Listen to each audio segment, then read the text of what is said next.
What's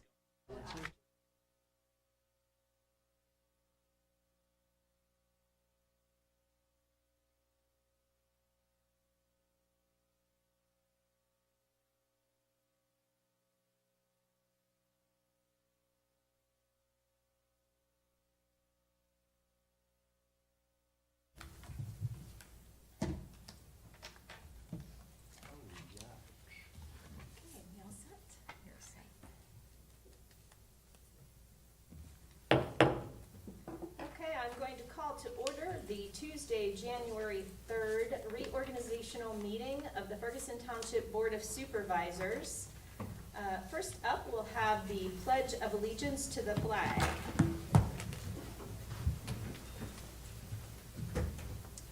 I pledge allegiance to the flag of the United States of America and to the republic for which it stands, one nation, under God, indivisible, with liberty and justice for all.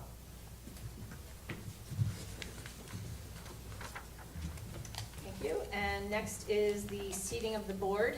We are currently seated. There's nobody up for re-election this year, so we are currently in seat. And with that, I will go to Ms. Centrise Martin so we can learn how to best participate in this hybrid meeting. Ms. Martin. Thank you, Madam Chair, and thank you to members of the board, staff, and the public for joining us this evening on January 3rd for this regular meeting of the Board of Supervisors. This meeting has been properly advertised in accordance with the Pennsylvania Sunshine Act as a hybrid meeting with the option to attend virtually and in person, as well as here in the main meeting room. If you are attending virtually using the Zoom platform and wish to speak on behalf of an agenda item, please say your name, municipality of residence, and the topic you wish to speak on when the chairwoman calls on you. Prior to commencing the meeting, I have a few short procedural items to cover. First, members of the public attending using the Zoom platform are asked to remain muted during the meeting to prevent any ambient noise from disrupting the meeting. If a member of the public is acknowledged by the chair, they may unmute their microphone for their question or comment. Secondly, board members are asked to indicate their name when motioning or seconding a motion so that the minutes may accurately reflect the action taken. And finally, a roll call of the Board of Supervisors will now be taken to ensure that all members can hear and interact using the Zoom meeting platform.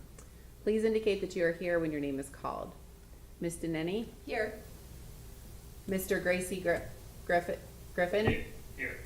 Mr. Thompson? Here. Ms. Stevens? Here. Ms. Strickland? Here. Madam Chair, you have a quorum. Thank you so much. Now we'll move on to election of officers.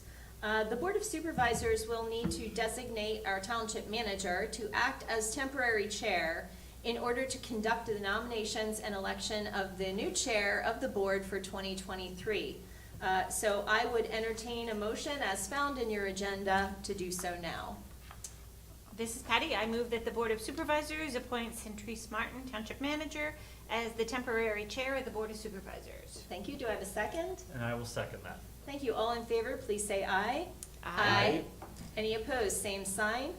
Motion passes unanimously. Ms. Martin, thank you. Thank you. At this time, I will entertain a motion to appoint the chair of the Board of Supervisors for 2023. I'll nominate Lisa Strickland as chair of the board for 2023. Well, this is Patty. I'll second. I'm sorry. I'm so sorry. I went to make a note about who motioned to That's second. okay. I We were just- apologize. If there were any other nominations, we would entertain them at this time. Yes, if there are any other nominations, I'll entertain them at this time. If not, I'll say aye in favor. In favor, I'll say aye. Aye. Thank you. Madam Strickland, you are appointed the chair of the Board of Supervisors for 2023. Thank you so much. Welcome. We'll ceremoniously switch spaces at this time. Wait, did you switch your name tags too? Oh, great call. No, we did not. We thought we had it all set up. Yep.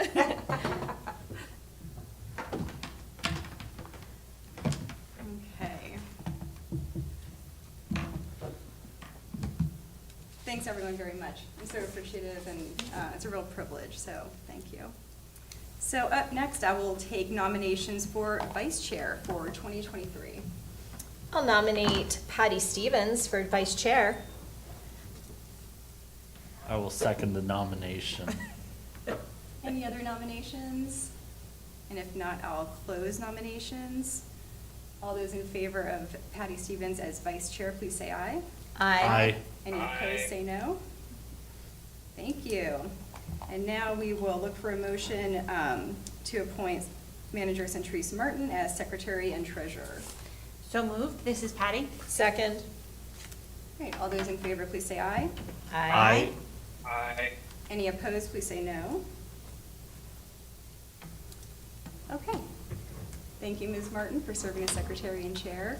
And as we've concluded the election of officers, I just want to say thank you to Laura Danini for her service for 2 years as chair, which is quite an undertaking. And we really are grateful that you stepped into that role and kept it for those 2 years and did it so well and for the township. We always sensed your concern and your commitment, so it's a little card, a little gift from us, and we're just very, very grateful for what you've done.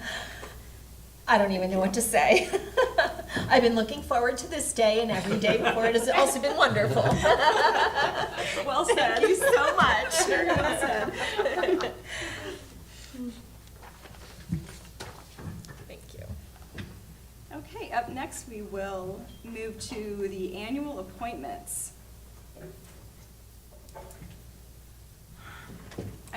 Would you like me to do? I can do it. Okay. So with this agenda item, the term expiration date for all of the positions listed in December, or listed is December 31st, 2022. These positions are annual appointments that need to be made by the Board of Supervisors. The board can consider these as a group for appointment, or you can make the motion individually. The recommended motions are provided with the agenda packet.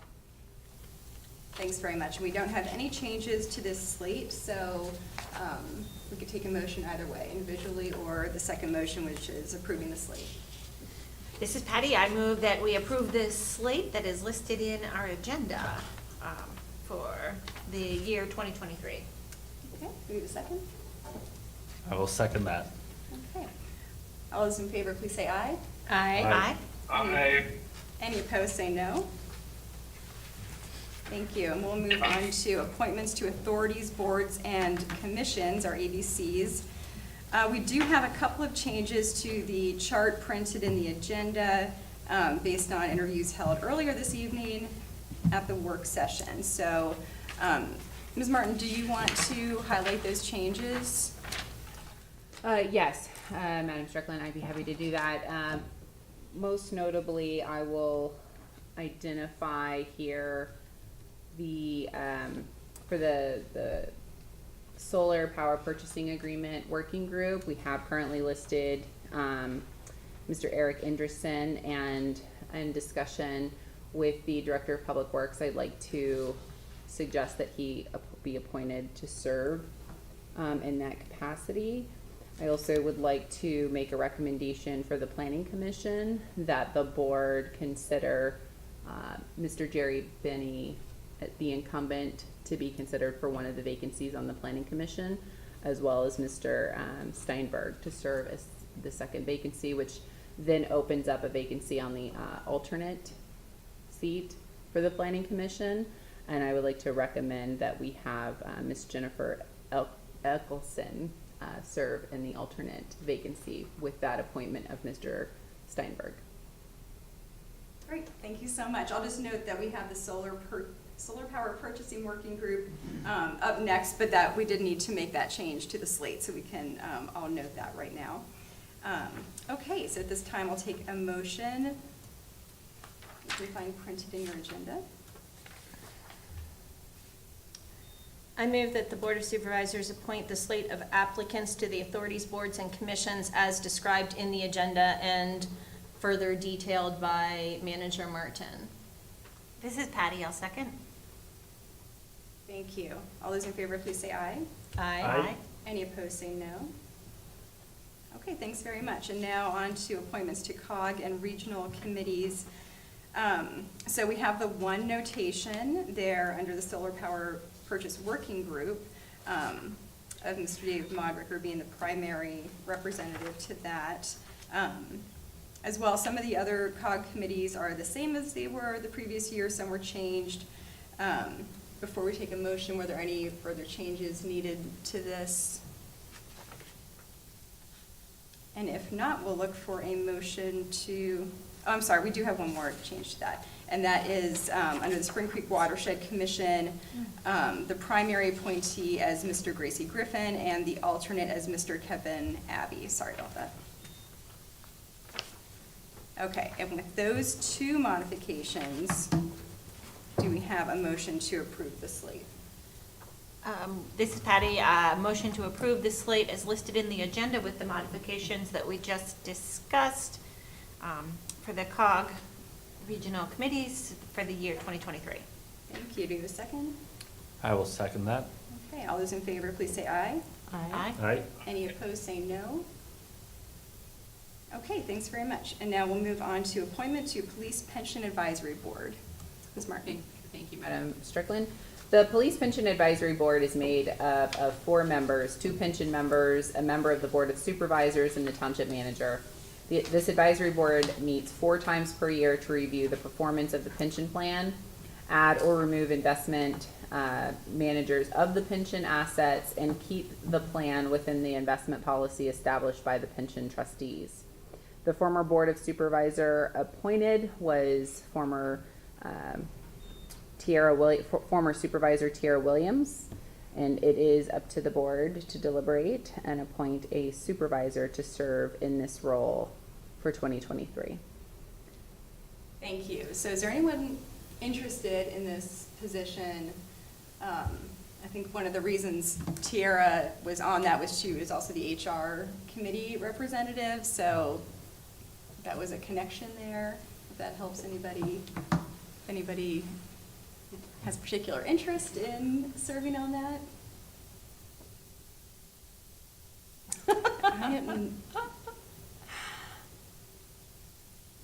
And how often is it? Where are the meetings? Yes, how often? That's a great question. So we meet 4 times a year, and in past, we generally have done a doodle poll and kind of got it scheduled within 2 to 3 months. This year, however, we are looking to firm up those dates in the month of January. So those dates would be floated as early as next week, and looking to confirm those dates by the end of this month. We have held in the last 2 years these meetings using a hybrid approach where everyone attends virtually. But our goal this year is to have at least 2 meetings in person and 2 meetings still virtually. How long are the meetings? Generally about an hour. Everybody's looking at you because you're HR, aren't you? I was Jenna? gonna say, I'm on HR committee. If you're feeling the eyes yes. upon you, there's a reason why, I think. Not to, but in all seriousness, Right. you know. If you're not I- able to, I'll do it If you're not- if you're not I'm- able to. I'm willing to step up and do that. Thank you. Thanks, Jeremy. Appreciate that. Thank you. Thank you. I'm hesitant to volunteer. It's not something I've ever done before, and I'm matriculating off the board. So, really, I appreciate you picking that up and running with that. Yeah. All Okay. right, this is Patty. I move that the Board of Supervisors appoint Jeremy Thompson as the Police Pension Advisory Board. Give a second. Second. Thanks. All those in favor, please say aye. Aye. Aye. Any opposed, say no. Okay, thank you. Thanks so much. Thanks, Jeremy. Yes, Pleasure. thank you. Okay, designation of depository. Ms. Martin. Yes, so staff recommends that the board appoint a township, appoints as the township's primary depository Jersey Shore Bank and the FDIC insured bank and the PA Local Government Investment Trust for investments per township investment policy. As provided with the reorganizational agenda, there is a recommended motion for the board. Hey, would anyone care to make that motion? I recommend the Board of Supervisors move the motion outlined in item 9 of the agenda packet. This is Patty, I'll second. Okay, all those in favor, please say aye. Aye. Aye. Any opposed, say no. Okay, thank you. And now we're on to establishing meeting dates for 2023. Thank you, Madam Strickland. Provided with the agenda is a narrative that reviews the discussion held at the regular meeting on December 13th. It identifies that the regular meetings would still continue to be held at 7 p.m. on the first and third Tuesday of each month, with a few exceptions. Those exceptions would be the primary election and election day. We would hold, instead of on Tuesday of the election days, we would hold the meeting at 7 p.m. on Mondays. Another exception would be July 4th. The board discussed at the December 13th regular meeting that we would not hold a meeting on July 4th as the administrative offices are closed in observance of July Independence Day. And with the special meetings that were discussed and approved at the December 13th regular meeting, it was decided that rather than reschedule, we would just not hold that meeting on July 4th. And then, of course, the other exception would be the December 12th meeting as outlined with the agenda packet. You have the regular meeting scheduled dates for review. And this evening, the board is asked to officially approve the Board of Supervisors regular meeting schedule for 2023. Thank you. All right, do we have a motion? This is Patty. I move that the Board of Supervisors approve the motion that's listed in the agenda, item 10, for the meeting dates of the Board of Supervisors for 2023. You have a second? I will second. Okay, all those in favor, please say aye. Aye. Any opposed, say no. Okay, thank you. Up next, we have 2 public hearings. First up is a public hearing on a resolution establishing the agenda order of business for 2023. Thank you, Madam Strickland.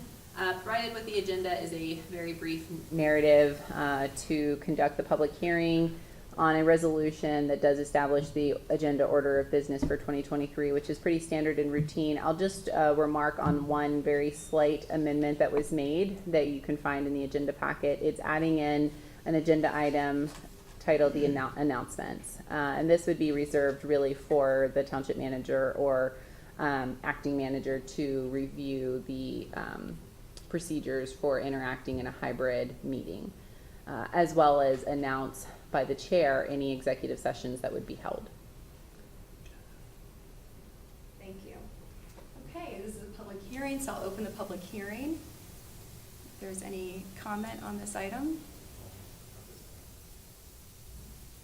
Seeing none, I'll close the public hearing and ask for a motion.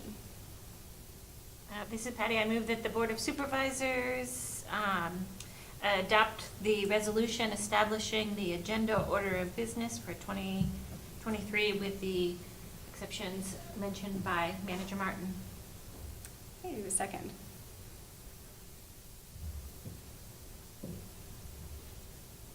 Second. Thank you. All those in favor, please say aye. Aye. Oh, I'm sorry, it's a roll call. Thank you. This is resolution 2023-1. Mr. Corey Gracie Griffin. Aye. Mr. Thompson. Yes. Ms. Stevens. Yes. Ms. Strickland. Yes. Ms. Deneny. Yes. Thank you. Unanimous vote. Okay, up next is a public hearing on a resolution adopting the Ferguson Township Board of Supervisors procedures. Thank you. Provided with the agenda is a very brief narrative, actually, on the resolution adopting the Ferguson Township Board of Supervisors procedures. These procedures are outlined as they were approved in 2022 with no changes. Provided with the agenda is a recommended motion. Thank you. This is a public hearing, so I'll open the public hearing. If there's any comment on this item. Seeing none, I'll close the public hearing and look for a motion. I move that the Board of Supervisors adopt a resolution adopting the Ferguson Township Board of Supervisors procedures manual. This is Patty. I'll second. Okay, thank you. And it's another roll call vote. I also have a comment. Yes. I just wanted to draw the board's attention again to the part of the procedures manual where we can provide agenda items to discuss through the consent agenda. Just because it's a unique opportunity that's been kind of, I don't know, evolved over the past couple years to move policy. And we were managing a lot of transition in the last year, so we didn't move a lot of policy. But I just look forward to seeing what comes through that process this year. That's it. Thank you for that. Okay, all right. Nothing else, we can move to the vote. Thank you. All right, thank you. This is Resolution 2023-2. Mr. Thompson? Yes. Ms. Stevens? Yes. Ms. Strickland? Yes. Ms. Denetti? Yes. Mr. Gracie Griffin? Yes. Okay. Unanimous Thank vote. you. Thank you. So we're moving next to adjournment of this organizational meeting with the note that we'll be moving straight into our regular meeting following that. So we'll look for a motion to adjourn. This is Patty, so moved. And a second. Second. Okay, so we are adjourned. And A different agenda. we'll take just a brief moment here to reorganize for the regular meeting. And if everyone is ready. Okay, I'll call to order the Board of Supervisors regular meeting for Tuesday, January 3rd. And I'll go first to the manager for any review of Zoom procedures, anything you wanted to do, or would you like to take another roll call here? Yes, this? Okay. I will go ahead and take a roll call. I'll, unless if asked, I won't review the procedures for interaction of the Zoom hybrid meeting. So just to have a roll call of the Board of Supervisors regular meeting on January 3rd. Mr. Gracie Griffin? Here. Mr. Thompson? Here. Ms. Stevens? Here. Ms. Strickland? Here. Ms. Denetti? Here. Madam Chair, you have a quorum. Okay, thanks very much. And we have said the pledge this evening, so we'll move into citizens' input for items not on tonight's agenda. If you could, I'm sorry, if you could please, if you could make your way to the podium and just provide your name and your township of residence. Hello, I'm Kirk French, and I'm from Pine Grove Mills. And first off, I'm here to kind of represent myself and many of the people in Pine Grove Mills that are dealing with a similar issue. But first off, also just want to thank y'all for the selfless work that you all do for the township. It's much appreciated. So just to start off, by the way, do I have just a couple minutes, or what's the? Yeah, we try to keep it to 5. Okay, Yeah. I can definitely do that. So I've not had, me and many neighbors have not had trash pickup since December 8th. We have 4 weeks now of trash that has not been collected. Almost everyone on West Pine Grove Road has not had their trash collected. There have been many complaints, so there'll be 4 weeks this Thursday if they don't pick it up this Thursday. Many complaints by myself.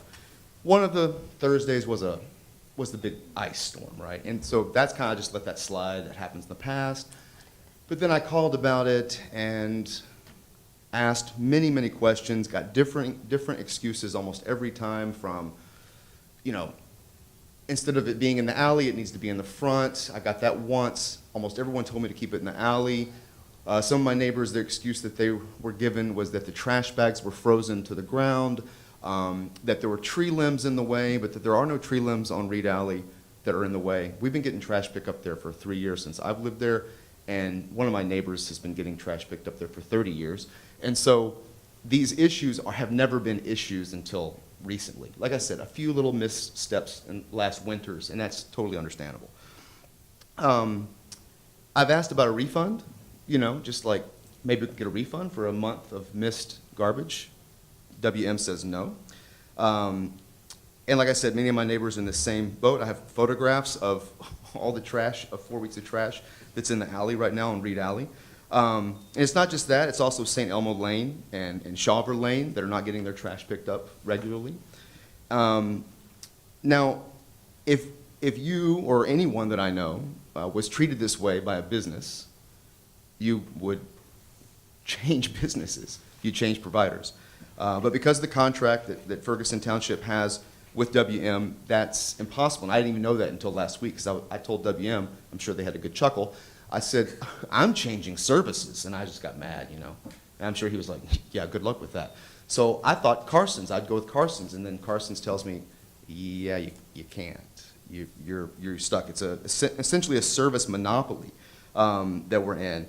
And so the thing is, these are issues about garbage collection, but I would much rather be giving my money to a local business like Carson's. It's been in business for almost 70 years. And I know that's a moot point right now because the issue is trash collection. But what I'm kind of wanting to bring up is this situation, and that me and my neighbors would really appreciate it if you could look into this somehow to try to figure out what is going on, because we're getting wildly different stories and we're not really getting any answers from WM. So that's all I have to say. Thanks very much. Yeah. I appreciate you coming tonight and sharing that. I hadn't heard that, and I live close to the area, so I hope you can leave your contact information, and then we can either give you the right people to be in touch with, or Okay. help you follow up with that. So Okay. thank you again. All right, thank you. Appreciate it. Thank you. Thanks for coming in. Okay, Mr. Keough.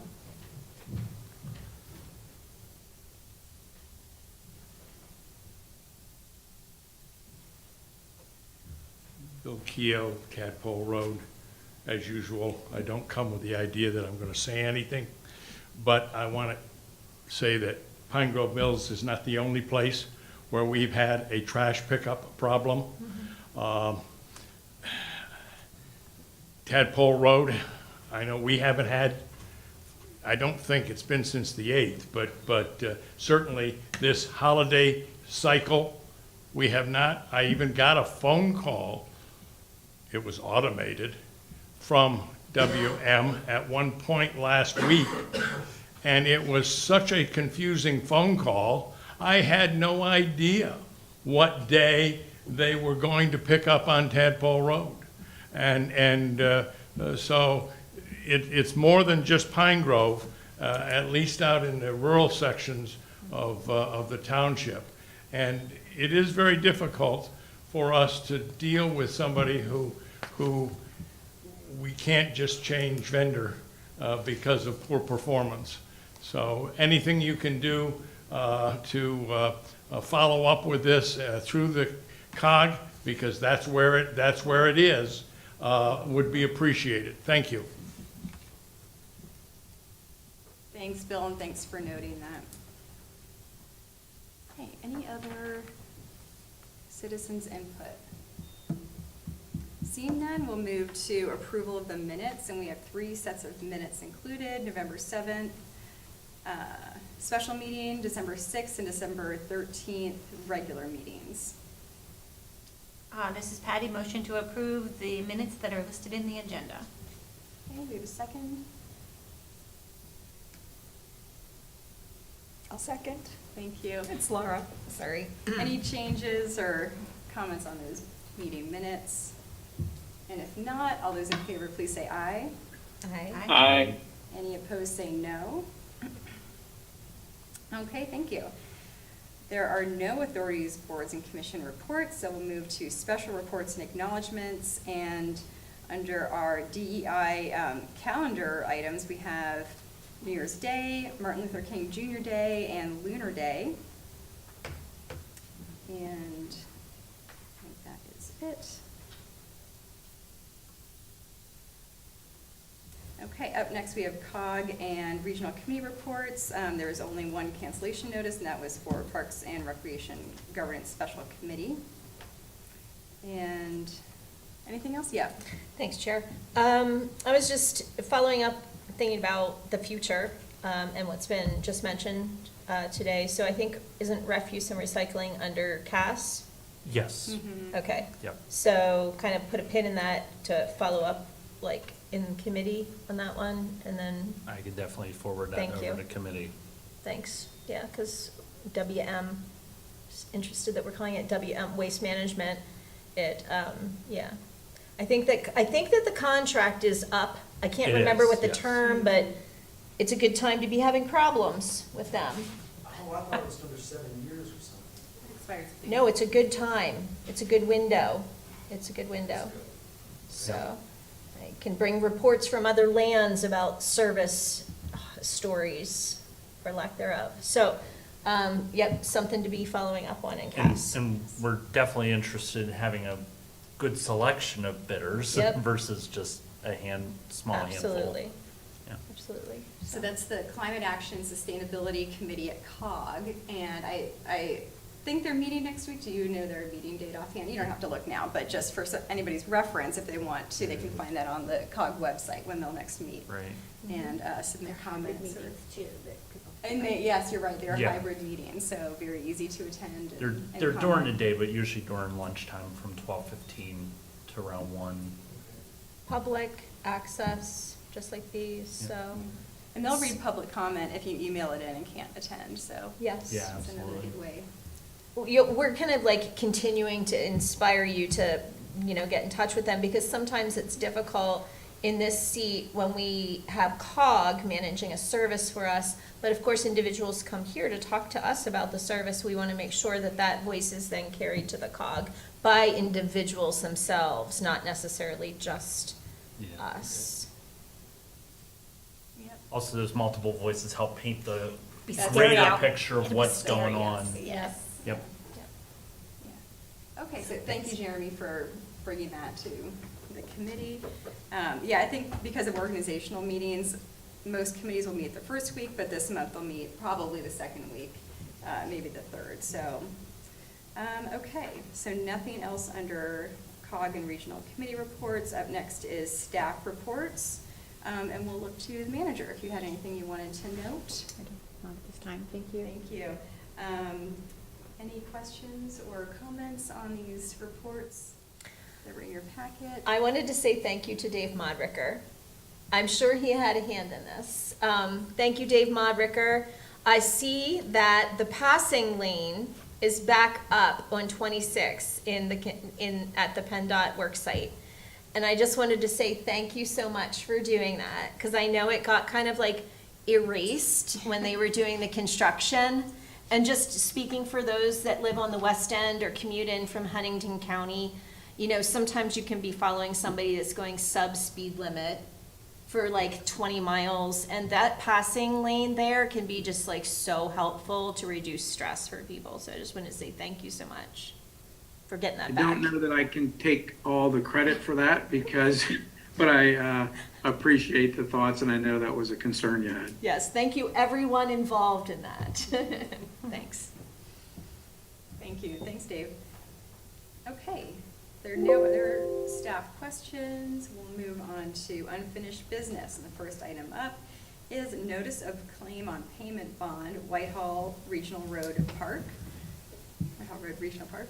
And I will look to Ms. Martin to introduce that item. Thank you, Madam Strickland.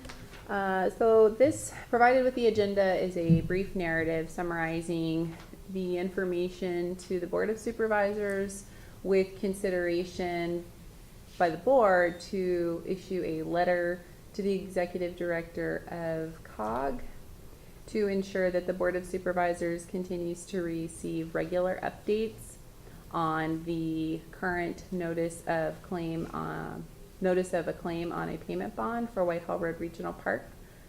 So as Ferguson Township as a landowner on record, meaning if you look at the deed, Ferguson Township is listed as the owner of Whitehall Road Regional Park, as well as Center Region Council of Governments, COG.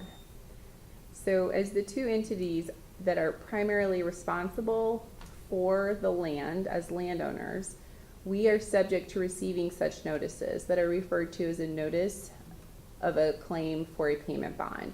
So currently, if you look with the agenda, there's provided a copy of the notice. We have a subcontractor referred to as North Keller and Company that has issued this notice against Holstrom Clark Electric to request for payment for work that I believe issued in the notice stated last time the work was completed was late August. And so really the filing of the notice is more of a prerequisite for them to be able to exercise their right under the Miller Act, which is the statute or the legislation that gives them the right to be able to essentially submit a filing for a mechanics lien. And so going back to the comment about being the primary landowner, we have separate from the COG, but also part of the COG, because we are a member participating municipality, we have, or we bear financial consequences if a mechanics lien is actually filed. There was a point in time when I received this notice by certified mail where I had some concerns, and following some ongoing conversations with the township solicitor, there's not currently concern for any legal action against or in front of the board on this matter. Clearly, if this notice is not resolved, this could easily become a mechanics lien, which could lead into a legal action or require legal action. But at this point in time, that is not the case.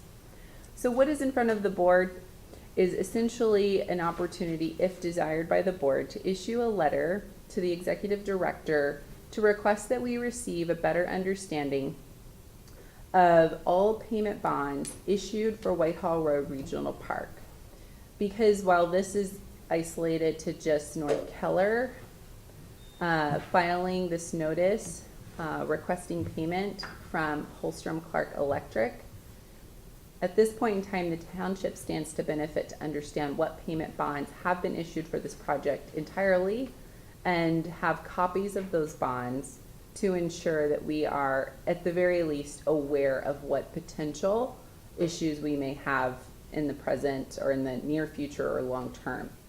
So with the letter that's provided and drafted for the board's consideration is essentially a request from COG that they provide those payment bonds, the agreements, and that they provide regular updates, particularly as it relates to the resolving of this matter until it's concluded. I'm happy to entertain any questions at this time. Otherwise, there's a recommended motion provided with the agenda. Thanks very much. Let's go ahead and start with a motion. I move that the Board of Supervisors direct the township manager to send a letter of inquiry for information pursuant to the notice of claim on payment bond received regarding Whitehall Road Regional Park. This is Patty, I'll second. Okay, thanks. So now we can have any comments or questions on this item? I do just have one question. Centrise, in your draft letter, at the end of your first paragraph, when you're talking about the claimants and their right to make a mechanics lien if the matter is or isn't resolved. Thank you, Supervisor Stevens. That appears to be a typo. Is not resolved. Okay. Right. That's right, sorry. Yeah. All right, Good thank catch. you. Thank you. So we certainly can make that adjustment to the letter. Any other comments? I just have a question about The written biweekly status updates directly to board members and and township manager. Are we looking for emailed updates? Are we looking for updates just on this particular subset of the finances of the project? Or does this more relate to, like the bullet number 2 about keeping the property free of lien claims? So it's more like a broader status update in companion with that bullet? Okay. Yeah, thank you, Supervisor Denny. That's a good point. And yes, the answer to your question is that bullet number 3 is referring solely on the action to keep the property free of lien claims, which Okay. I'm interested in any current action that's being taken in terms of, follow up with North Keller to understand, if it's resolved, based on the statute, the Miller's Act, there's an expiration date that will come, that if North Keller has not received payment, they can exercise their right to file a mechanics lien. At that point in time, if it's not paid and we are issued a mechanics lien, there are financial consequences for which we don't have management of that project, and that's not the area or attention of focus. The area, attention, and focus is solely on just getting updates, because it might come to a point where Ferguson Township needs to maybe consider options, which may include trying to resolve this matter immediately or not. But at least I feel, as your manager, I have a responsibility to ensure that I get those informational updates to you. I have no preference if it's by email or in a letter. But if the board does, that is why it's in front of you. This is essentially your letter that I would send on your behalf to request these. It's a letter by the township. It's a lovely letter, but my letter would be different than this, because my letter would be like, why aren't these people paid? The work was done in August. Why aren't these people sorry to Yeah. kind of like, was the work done in August? Why weren't these folks paid? They've had multiple meetings where they've issued payments for things that were extracted from the contracts and then put back in, and et cetera, et cetera. Why aren't they paying this when there is looming legal liability? Looming. Who's not paying what? I think you raise a really good point, and it's my understanding, and I can't speak with confirmation because I haven't been communicated directly about this by COG, but it's my understanding that they're organizing a team of individuals to further explore and unpack those types of questions that I think are valid and certainly worth unpacking for purposes of the letter and just trying to ensure that the township doesn't bear financial consequences, that we are at least positioned to receive the information that allows us to have the option to take action to prevent. And then at that point, if the board wants to address COG, should we have to do that, I would understand if you would want to address COG differently. But for now, Supervisor Denny, the goal is just to ensure that COG understands that there is a bit of authority and weight in this letter of inquiry, as it would be coming from the township. I guess last comment then, also not extremely directly related to this very professional and well-done letter, and thank you, but all of this relates to the lighting. So all of these words of these subcontractors, things that you're saying to us right now, none of that was supposed to be paid out of this loan. Not a single solitary cent. Every bit of that lighting and everything about that lighting was supposed to be 100% grant funded. And as we move forward in this project, it seems like the percentage of that that's been grant funded continues to dwindle. Not only that, the problems that I cannot grasp involved with installing these lights are what resulted in the seeding delay that has delayed this park opening a year. So again, I really appreciate this, but I cannot help but to be really wanting to inquire about other things as I see what's being inquired about here. So I'll just end the comment there. Because I'll just say from the manager's perspective, the way you described it was perfect. It really framed it so that it's understandable that Ferguson Township is in a different position than the other COG municipalities, and that we're listed along with COG as a landowner, and that's why we would have received this letter. You sending this communication to COG is a way to formally, on the record, get Ferguson Township into that communication loop on these matters, because there's no way that we would know that we'd be notified if it's resolved or not. So this is, it's more than a formality, but it essentially is that, in that we are asking to be placed into that communication group so that we're aware of these things as a party to this action or this letter that was sent to us. So, focusing, strictly on this matter in this letter, I think, Thank you. I appreciate that, because there's still so much mop up to do, but I appreciate refocusing us on that. Yes. Okay, so if there's no other discussion on it, then, do we take the motion? Yes. This is Patty. I move that the Board of Supervisors direct the township manager. We already did the. We did. That's We what I did. was thinking. We did. Okay. We did. No, Okay. what's happening right now, I'll just take a moment here, is that I used to have to ask Lisa that question, because I'd get immersed, and I could always count on Lisa to know, but now she's gotta count on me to know, and I'm not gonna know. Oh, boy. So, Funny. Your last year's gonna be fun, isn't it? yes. So, okay. Thanks very much. We do have a So motion. we have a motion and a second. All those in favor, please say aye. Aye. Any opposed, say no. All right, thanks very much. Okay, up next is an ordinance of the Township of Ferguson Center County, Pennsylvania, modifying the 2001 Joint Articles Agreement for the construction of an office building for the Center Region Council of Governments. Thank you, Madam Strickland. So provided with the agenda is a narrative summarizing some of the highlights that have gotten us to this point in time. As you know, at the November 28th, 2022 General Forum meeting, the municipalities voted and unanimously approved to conduct this business item of business. And so provided, unless if there are any questions, but kind of formality here is that the municipalities are now adopting the ordinance, and provided with the agenda is a recommended motion. Thank you.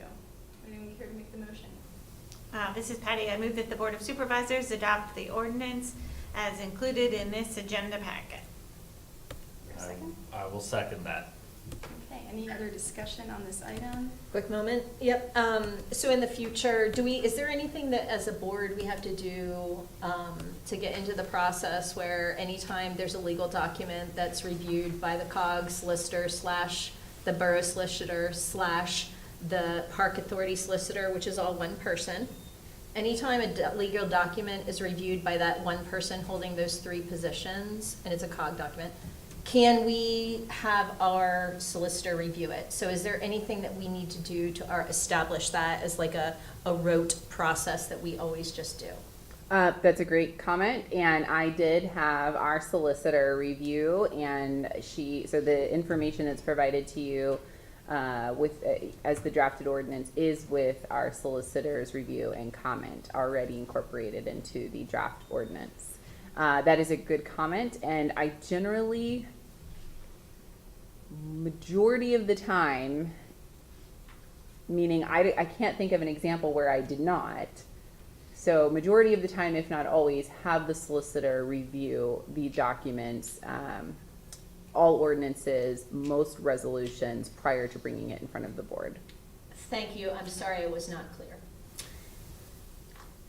The agreement that drove the ordinance. The agreement itself. Yeah, that's embedded in the ordinance. That is certainly something that we can try to do, and it would require me to have a copy of the agreement prior to general forum adoption. Okay, so this would be then a topic that we would address in the future agenda under the general forum item. So, somehow we have to get in the process that we, as individual board members with no professional training, here in a meeting, right? Because it's not going staff to staff. COG staff is not notifying our staff, so we're gonna have to bear that or evolve the process by which that happens in a process-based way that doesn't rely on my memory from 8:30 in the morning meeting at COG, right? Or yours.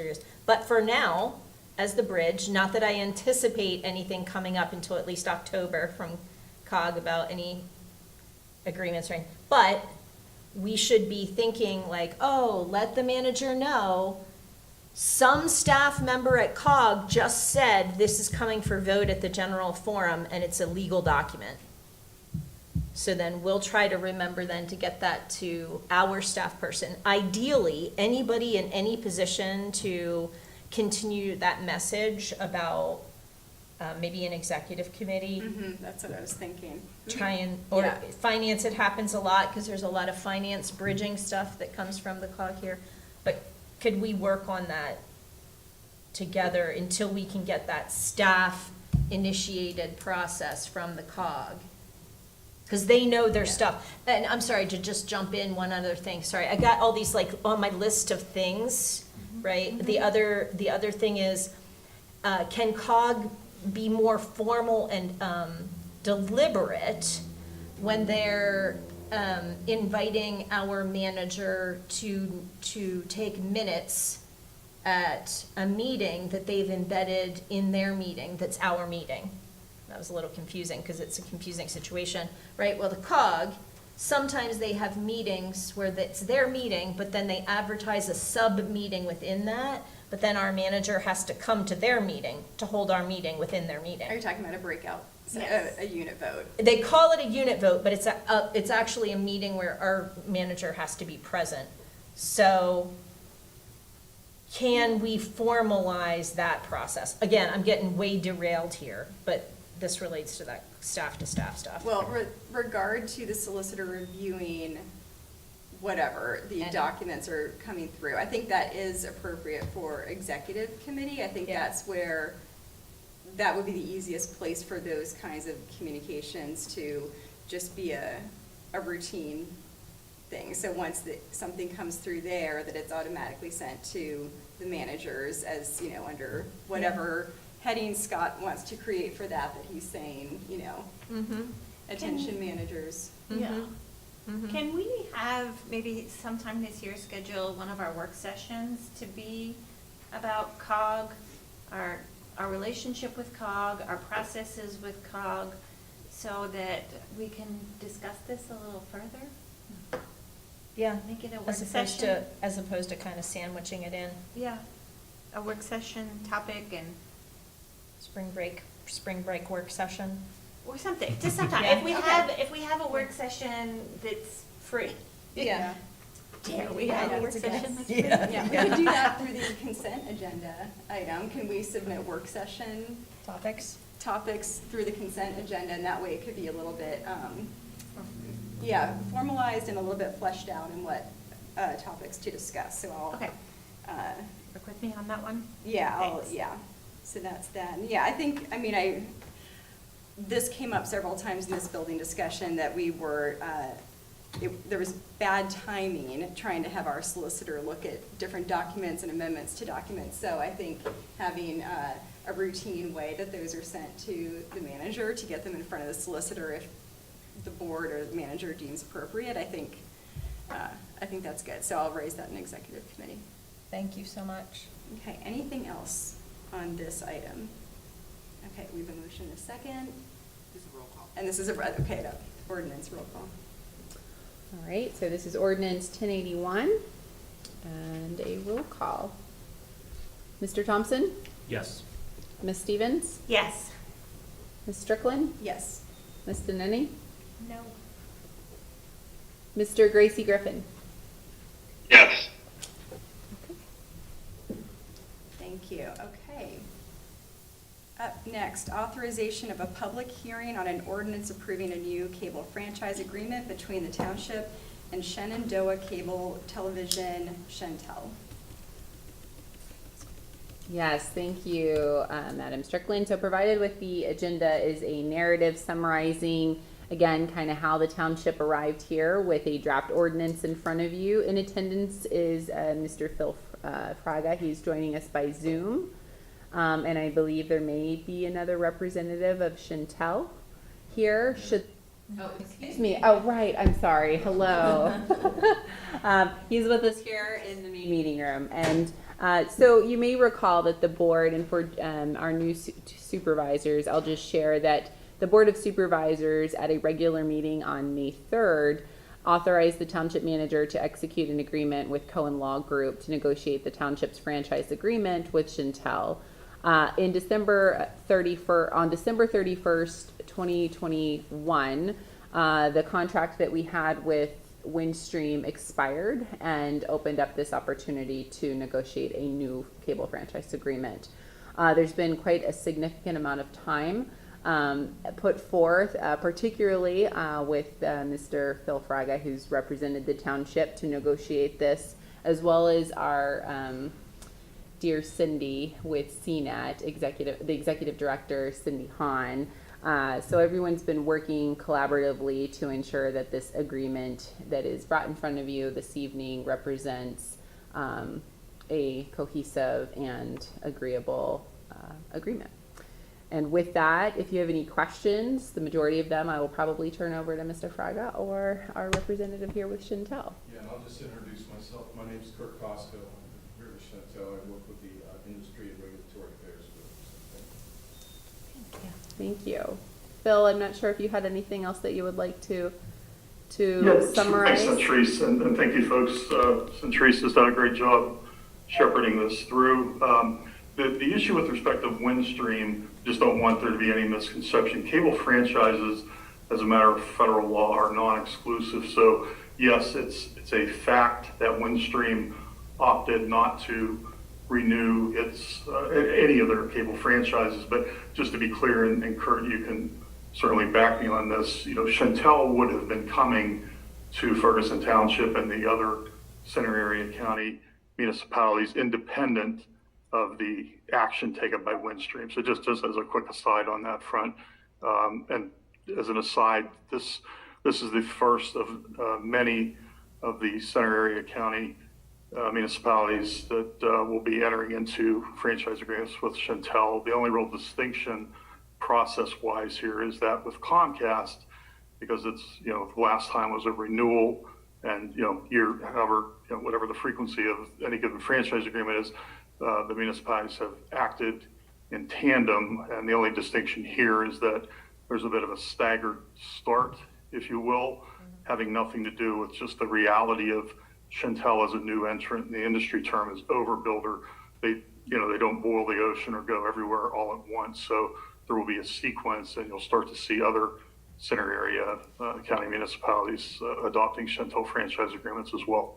Happy to answer any questions if you'd like. Otherwise, I'll pipe down here. Thank you. Let's go ahead and start with a motion.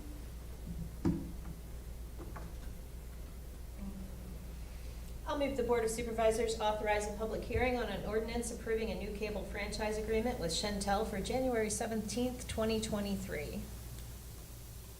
Second? And I will second that motion. Thank you. Okay, discussion. Any questions or comments over here? Nope. None Sorry, over thanks for all the here? work. Thanks for all the work that's done. Yeah.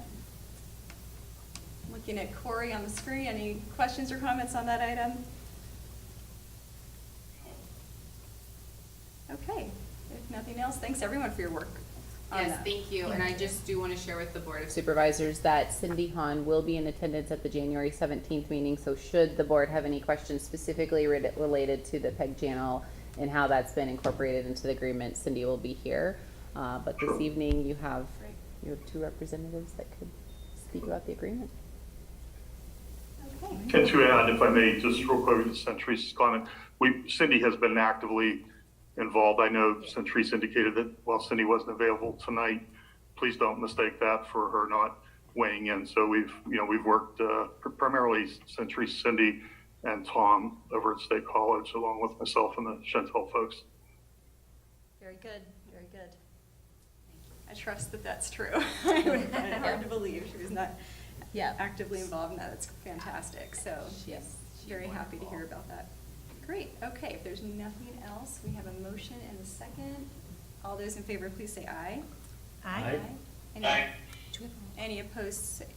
This is, excuse me, just to authorize advertisement of a Oh, public look at hearing to that. adopt at the January 17th meeting. Oh, you just tripped me up. Any opposed, say no.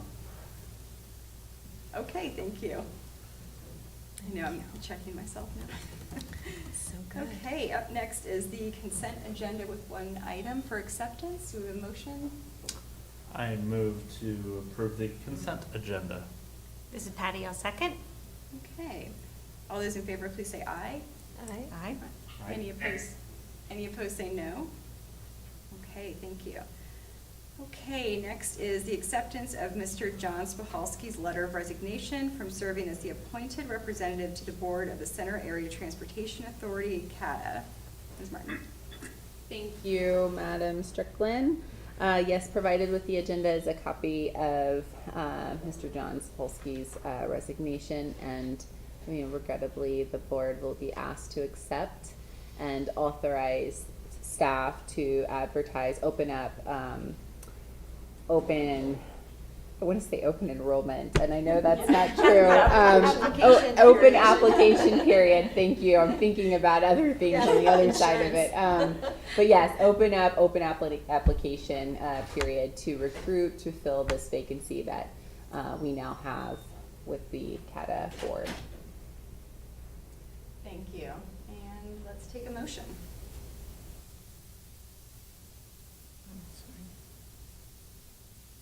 I'll move the Board of Supervisors accept the resignation of Mr. John Spahalski and direct staff to open an application period for candidates interested in the appointment to serve as Ferguson Township's representative to the board of the Center Area Transportation Authority.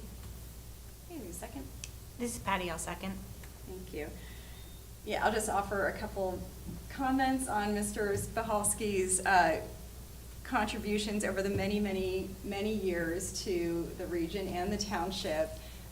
We've been really given such a gift having him as our representative to the authority, and you know, those shoes can't really be filled. So, you know, just very grateful for all the time and effort he has put in to make public transit available and accessible in our community. So many thanks. Here, here.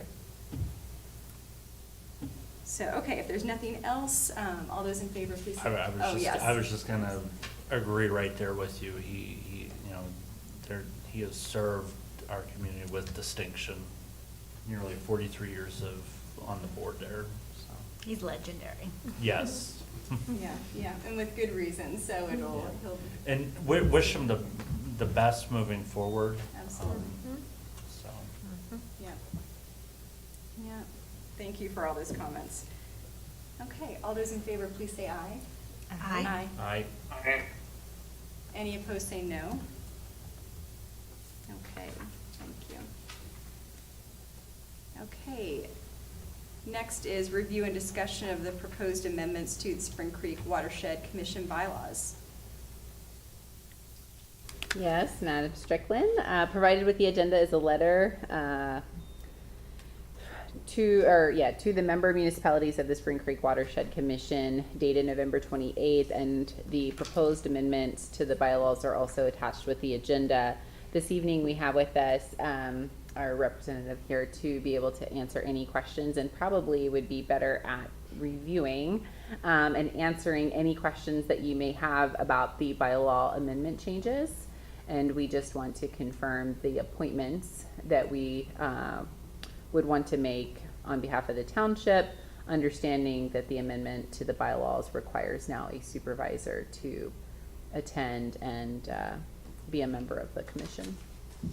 Attend the meetings and be a member of the commission. Thank you. Right, thank you for that clarification. And so let's start with the motion. And so as per what was approved in the organizational meeting, we'll have Supervisor Gracie Griffin as the primary representative and Kevin Abbey as the alternative representative. If someone would care to make that motion. I move that the Board of Supervisors appoint Supervisor Corey Gracie Griffith as the primary representative and Kevin Abbey as the alternate representative to serve on the Spring Creek Watershed Commission. This is Patty, I'll second. Okay, and so now let's move into a discussion. If there was any comments or questions on the proposed bylaw changes, if there were any comments you all wanted to present. Sure. If you don't mind. No, not at all.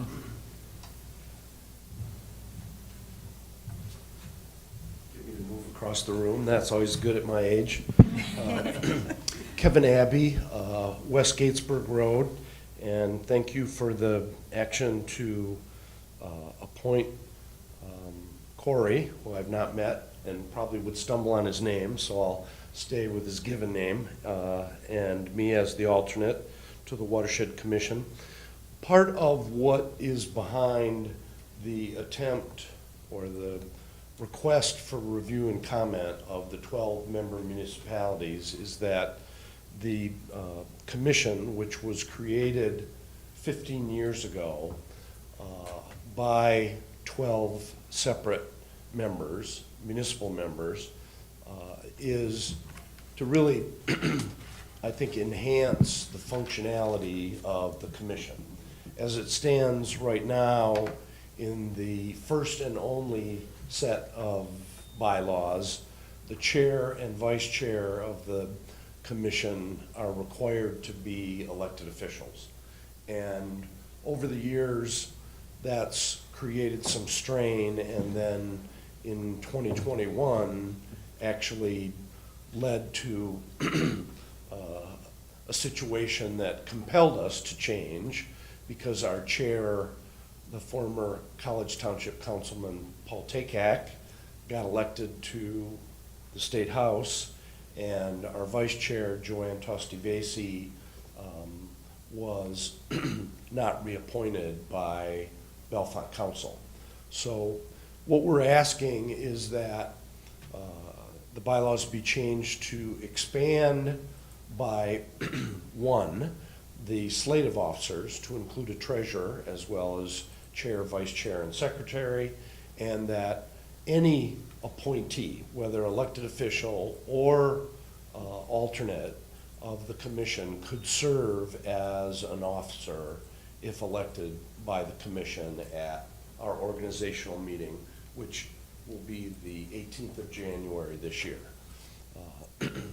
Love to have elected officials involved if they choose to, but I think you saw the look on Jeremy's face earlier with regard to the pension board getting more on your plate. We understand at the Watershed Commission that wishing and hoping that there'll be more direct involvement of elected officials is not likely, and we can keep folks engaged. And if elected officials want to be active at every meeting, so be it. That's great.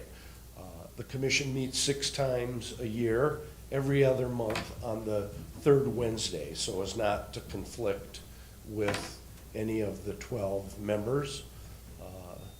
I've been informed when I started to do this, working with Mark and others as a volunteer on the commission, that the Watershed Commission is the largest commission of its kind in Center County. Has 12 separate municipalities from the top of the watershed that would include us, all the way down through 9 townships and 3 boroughs to where Spring Creek connects in the borough of Milesburg with Bald Eagle Creek on its way to the west branch of the Susquehanna. So that's noteworthy. We're trying with these bylaws to reactivate, excuse my voice, reactivate and refocus the commission to consider additional things that it might accomplish in the coming year. The only other significant change to the amendment is that an executive committee would include all 4 officers and 1 at-large member, again, whether an elected official or an alternate. Thank you. Any questions for Mr. Abbey? He is up here. Yeah, go ahead. No question is a stupid question, right? Because I Of feel course, like of I've course. done the math on this a bunch of times. I cannot figure this out, and I'm sure there's a simple answer to it. So it's a 12-member commission? Mm-hmm. Okay. Those 12 members are municipalities. Correct. Each municipality has to appoint an elected official as a representative, primary. The charter Because the charter. intergovernmental agreement asks all 12 to appoint an elected official and an alternate. Yes. Are you saying that back to me, like I should read between the lines of government speak, or do you just mean like asks is code for should? Like should you have to, like we have to, my question is, how is the chair or vice chair not an elected official if everybody has to be an elected official who's appointed to the board? See why I know there's an easy Right. answer to that, and I just can't for the life of me figure it out. The original agreement asked for both, an elected official and a public resident alternate. It's the bylaws that were created a year later that made the chair and vice chair requirement that they be an elected official. Okay, so essentially with 12 municipalities, if everything worked according to Hoyle, Laura, there'd be 24 members, 12 elected officials and 12 residents from each municipality. All right? Tonight, you appointed. Do you mean all primary? Do you mean that there? No, You no, mean no. alternates, Did including I say alternates? primary? I'm sorry. No, no, you didn't. I was Yeah. mapping it on with Yeah. my brain. Yeah. Yeah. Primary is the elected official, alternate is a representative, a citizen. Okay, Yeah. And so with the organizational meetings this evening, in 2023, we'll have a new group of appointees. Some are returning, but that's what the commission will be made up of for the coming year. do you all vote? I'm sorry, I read through this, I can't quite remember if there's voting instructions and whatnot. Here are a couple questions to try and understand Yeah. just the structure. I'm sort of like a little bit fascinated by structure and how that works. So are the primary members the voting members? If they're present, yes. If they're present, okay. If they're- So, If they're not present, the alternate has full voting okay, responsibility. okay. Yeah. So do you anticipate then that you would be appointing a chair or a vice chair that's not an elected official? That could happen if these or when, I would hope, these bylaws are adopted. Right now, to start January 2023 at our organizational meeting, to form, we'll have to have an elected official chair and an elected official vice chair. Under the old bylaws? Yeah. Right. Yeah. So just trying to figure out the logic then, so would you then have, if you were to elect, under the new bylaws, an alternate as the chair or vice chair, they would be a non-voting vice chair or chair? If the primary, I'm just, Yeah, like, potentially. If Okay. they were at a meeting that the primary attended, the primary would have the voting responsibility. Yes. But the chair could run the meeting. So what I'm gathering too from this discussion and from the previous meeting that you were at and we learned some more about this is it's a lot of, it's a lot of administrative work. There's a lot of load to carry there. And so the citizen members are carrying a lot of that load.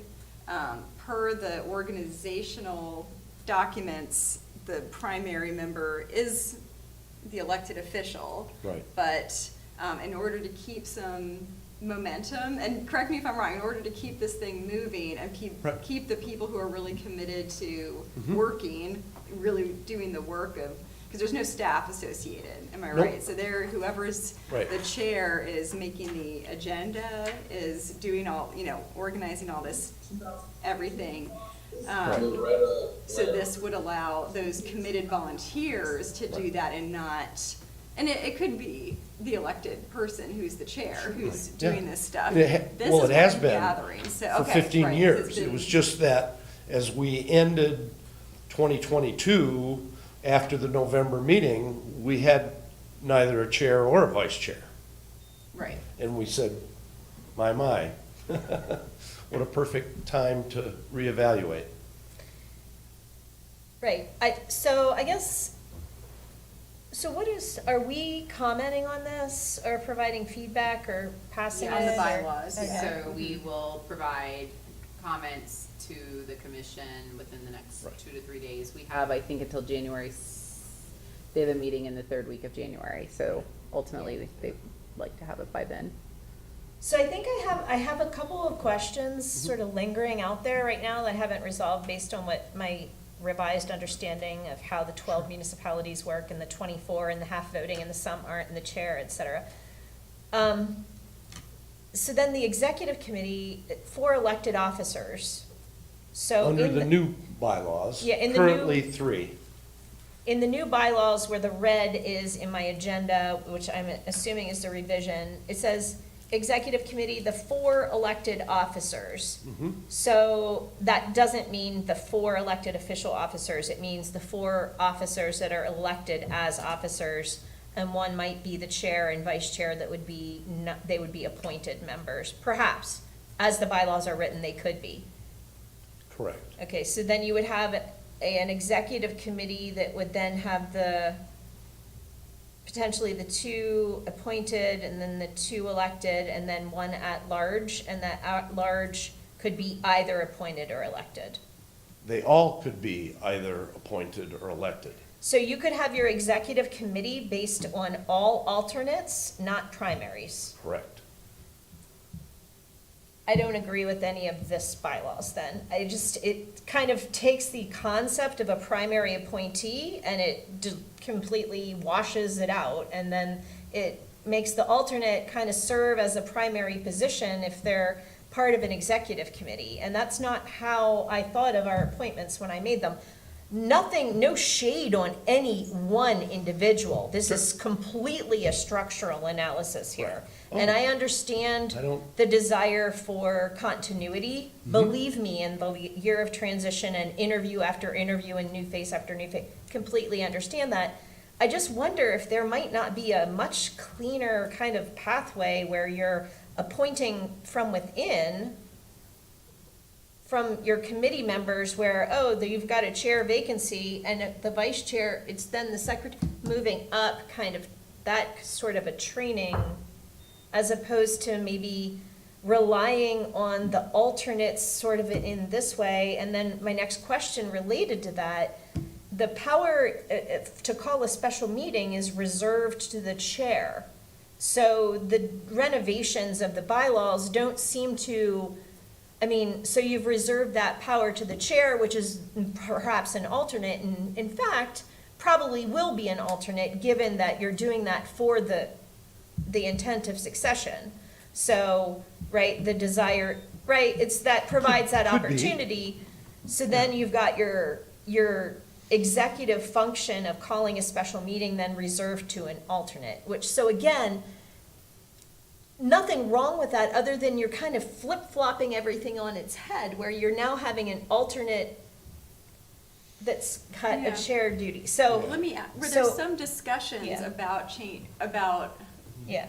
reorganizing the structure, and how did you decide to Yeah. just change the bylaws? Thanks. We had a series of 3 meetings of a number of committees with active volunteers, elected and appointed alternates. And at the November 18th meeting, the last regular meeting in 2022, the vote was unanimous to move forward with the proposed bylaw changes. And I guess, Laura, the only thing I would respond is if we step back and kind of look at 12 meetings like this, and you look at whether you have 2 colleagues or 5 or 7, 6, excuse me, the reality is that the Watershed Commission has largely functioned based on the work of the volunteer alternates. They're the people that have the passion and show up and do the work. No disrespect to the No, I elected agree officials. with that. Yeah. I understand Yeah. the problem that you're trying to address completely. Yeah. Right. I guess my conclusion from having been a volunteer is that you referred to things being topsy-turvy or upside down. The way this organization has functioned is that, as a rule, maybe 20%, 15%, 25% of the attendees at meetings are elected officials, okay?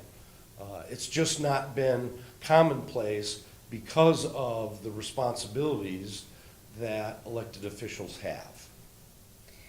I don't disagree. I guess my final kind of thought comment on is like, we are deep, deep, deep in a big old mess that has occurred for 20 years in parks at COG. And it all relates to not wanting to change articles of incorporation and having one hard to conversation.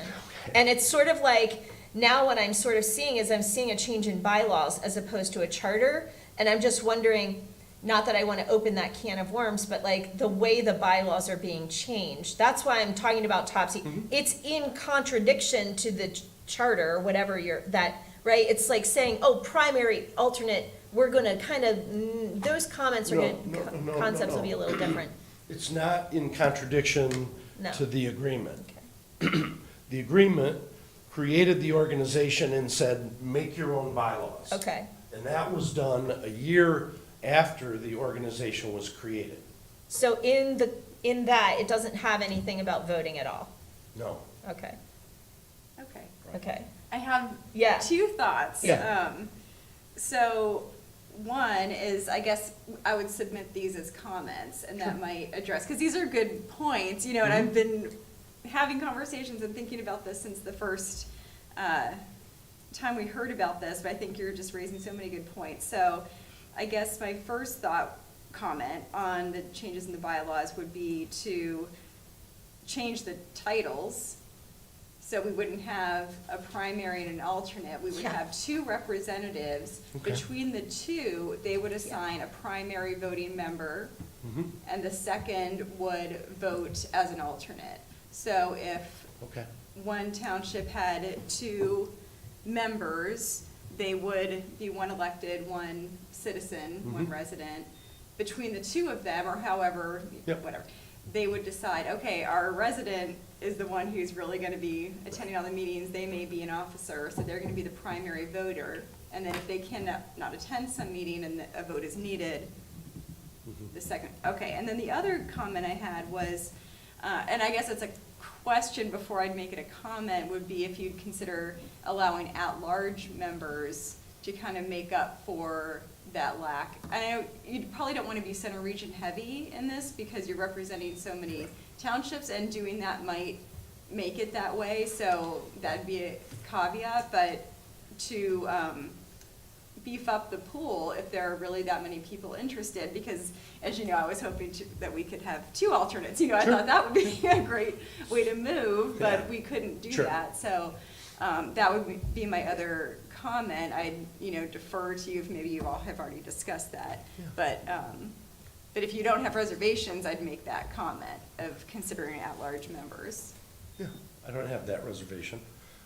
I think that the commission was created to be largely standalone, but with regular and routine reporting back to the member boards. Yeah. Yeah, oh yeah, go ahead. Just so the idea of standalone, I think that, so I'm very supportive of the Watershed Commission, and I really Thank you. appreciate everything that's done. And all the educational pieces, and that amazing atlas. So definitely want to make sure that that message is coming through clear. Yeah. Sorry, I kind of derailed myself. We were just talking about at-large members and both reps, Okay. both appointees just being representatives. Right, so also, I don't also understand, just based on what's written here, and it may be because I haven't read it multiple times Sure. with confusion and worked it out Yeah. over time. But based on what we're talking about, I can't understand your quorum concept and who is the voting member and who is not in relation to the passage, a majority of the participating municipalities represented by their respective appointed Section 3A, Section 3, a majority of the participating municipalities represented by their respective appointed, elected, or alternate member present at any meeting shall constitute a quorum.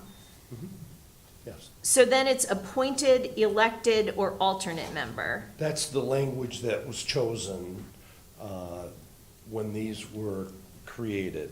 We clarified it to say appointed elected or appointed alternative or alternate.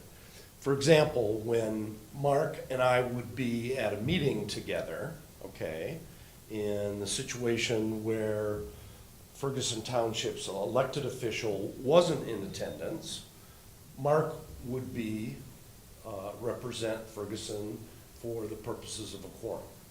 If he wasn't there and I would represent Ferguson. Okay, I see. When we went back to kind of reevaluate the organization, we said, let's make sure let's not do that. Let's go back and reaffirm and recommit to what was created with the original agreement, and then go from there. So that's why we asked Paul, as he was ending his term, to send the letter reminding the 12 members that it's 1 and 1 that we're asking for, like they had envisioned back in 2008. Okay, last question, just food for thought. Yes. Okay, so thank you for, so if your chair and vice chair Mhm.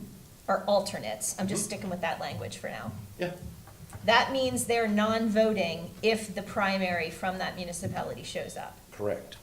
How do you calculate your voting quorum in that 12-member body if the chair and vice chair are alternates, but their voting members have shown up? So then you have actually 14 members, because the chair and vice chair are non-voting, so is it, the quorum is not including the chair and vice chair then the quorum does not include them. Here, I think you are making it a little bit too complicated. I love that, great. Yeah, if we have a meeting and there are 7 municipalities represented, under these bylaws, we have a quorum. Whether it's elected or alternate, it really doesn't matter, because they have voting rights. Right, but if those 7 people are the chair and the vice chair who are alternates, and their same municipality primary, you've got 4 reps that represent 2 municipalities then. And then you add your other, sorry, I gotta use my fingers here, you add your other 3 in, so then you've got 1, 2, 5 municipalities represented instead of the 7 in your, no. Wouldn't have a quorum. Okay, Yeah, you have to have the 7. voting members, Right, you have to Okay. have 7 municipalities represented. all right, At least one person. Yes, at From least one 7 person. If municipalities. there's Okay. 2, that's great, but only but they're one gets not the vote. part of the person. quorum. So then the chair and the vice chair would not be part of the quorum then? That's possible. I'm not sure that will happen, but it could be, it's. Yeah, I'm not saying it would, because what Yeah. elected official is gonna go to a meeting that they don't have to go to? Right. Yeah. But, okay, thanks for talking me through that. Sure, thank you, appreciate it, yep. Okay. Good discussion. Thanks very much Sure. for all that information. We had a few comments, so did you need any clarification on any of those? Okay, so you'll send those on over. Okay. So I think those were great points raised, and Thanks for maybe your they'll- work on it and keeping the commission going. yeah. And so then I just wanted to extend our thanks to Mr. Mark Gerlicke for his participation in the commission, and it's, anytime someone steps up to volunteer in that way, it's always a huge help. We'll And keep him involved. yeah, that's what I'm hoping, and I hope that, He's got skills, so. yeah, I hope that there can be some, some modification in there so that we're not losing people, so. Part of how we're looking to expand and enhance the organization is with a series of committees made up of subject matter experts like township engineers, like Mark, and other water quality specialists. Yes. Great. All right, well, thanks again very much. you. Appreciate you both being here. Okay, so we have a motion and a second. We've had our discussion. Anything else? Okay, all those in favor, please say aye. Aye. Aye. Any opposed, say no. Okay, all right, thanks. Okay, up next, informational update on a grant award through the Pennsylvania Commission on Crime and Delinquency Grant Funds. Ms. Martin. Thank you, Madam Strickland. So through the submission of a grant application process, Ferguson Township Police Department received notification that we are eligible to receive grant funding for the purchase of equipment. And I want to clarify for the record that the administrative process for a grant submittal generally involves a resolution to come in front of the board for approval prior to any grant application submission. And so at this point in time, I would like to suggest that staff prepares a presentation to further inform and engage the board and a discussion, and I'd like to suggest that be tentatively, it'll be tentatively on the agenda for January 17th with additional further information to be provided at that time. Thank you. Okay, thanks for that. So were there any comments or questions for now, knowing that we'll have a full presentation at our next meeting? Not seeing anything for right now, and this will be right back on the agenda again for further discussion. Okay. Thank you. Okay. Next is an ordinance amendment request, Chapter 22 Subdivision and Land Development, Section 5B01 Design Standards, Chapter 27 Zoning, Section 205.1 Rural Agricultural, Section 205.2 Rural Residential, Section 205.3 Agricultural Research, Section 205.4 Forest Game Lands, Section 205.13 General Commercial, Section 205.14 Industrial, Section 205.15 Light Industry Research and Development, Section 303 Traditional Town Development, and Section 710 Wireless Communications Facilities. And we are joined by Ms. Jenna Wargo. Thank you, Madam Chair. Sorry for the long intro. You'll get used to it, I promise. All right, so on January 10th, 2022, Chris Schubert, on behalf of his client, AT&T, submitted an application for a text amendment to Section 303 Traditional Town Development and Section 710 Wireless Communication Facilities. The Board of Supervisors referred that request to the Planning Commission for further review. Planning Commission did work with the applicants. They received a presentation at their February 14th meeting, and they worked with staff on identifying all areas of the township code that would need to be amended. Overall, I would say Planning Commission's goal was to update the code to reflect technological advances since the original telecommunication facilities was last amended in 2015 and resolve digital disparities within the township that COVID-19 exposed. That draft was reviewed by Planning Commission at the March 14th meeting and was recommended to the board for consideration. At that time, we were also considering the Act 50 amendments, so the Small Wireless Facilities Deployment Act, and compliance with state law. So we paused on this application request to focus on what we were required to do by state to update our code. So that amendment has been adopted by the board at the November 1st meeting. As a result, this was put back in front of Planning Commission for additional review. I know at our work session we held this summer, the board had some additional questions on other zoning districts where this may be applicable to, and then the 3,000-foot buffer, which I can go into in my presentation a little bit later. So Planning Commission, again, in November, we looked at those additional comments, worked with the applicant and staff to figure out what would best be suited for Ferguson Township. Our topography here is a little bit different. With that, we're hoping the result is this ordinance amendment, which allows the board to have a flexibility through the conditional use process on a lot of the requirements that are in this section. If the board has any questions up front, I can answer them. I also have a presentation. I believe the board has seen this before, but I removed all the small wireless stuff out of it. So now it's just the monopoles. Any questions before we move into the presentation? No, I'm not seeing any, Jenna. All right. And I cannot see all of you, so feel free to holler at any point in time. Can everyone see this presentation? No? Yes, yes. Oh, yep. Oh. Let's see. Okay.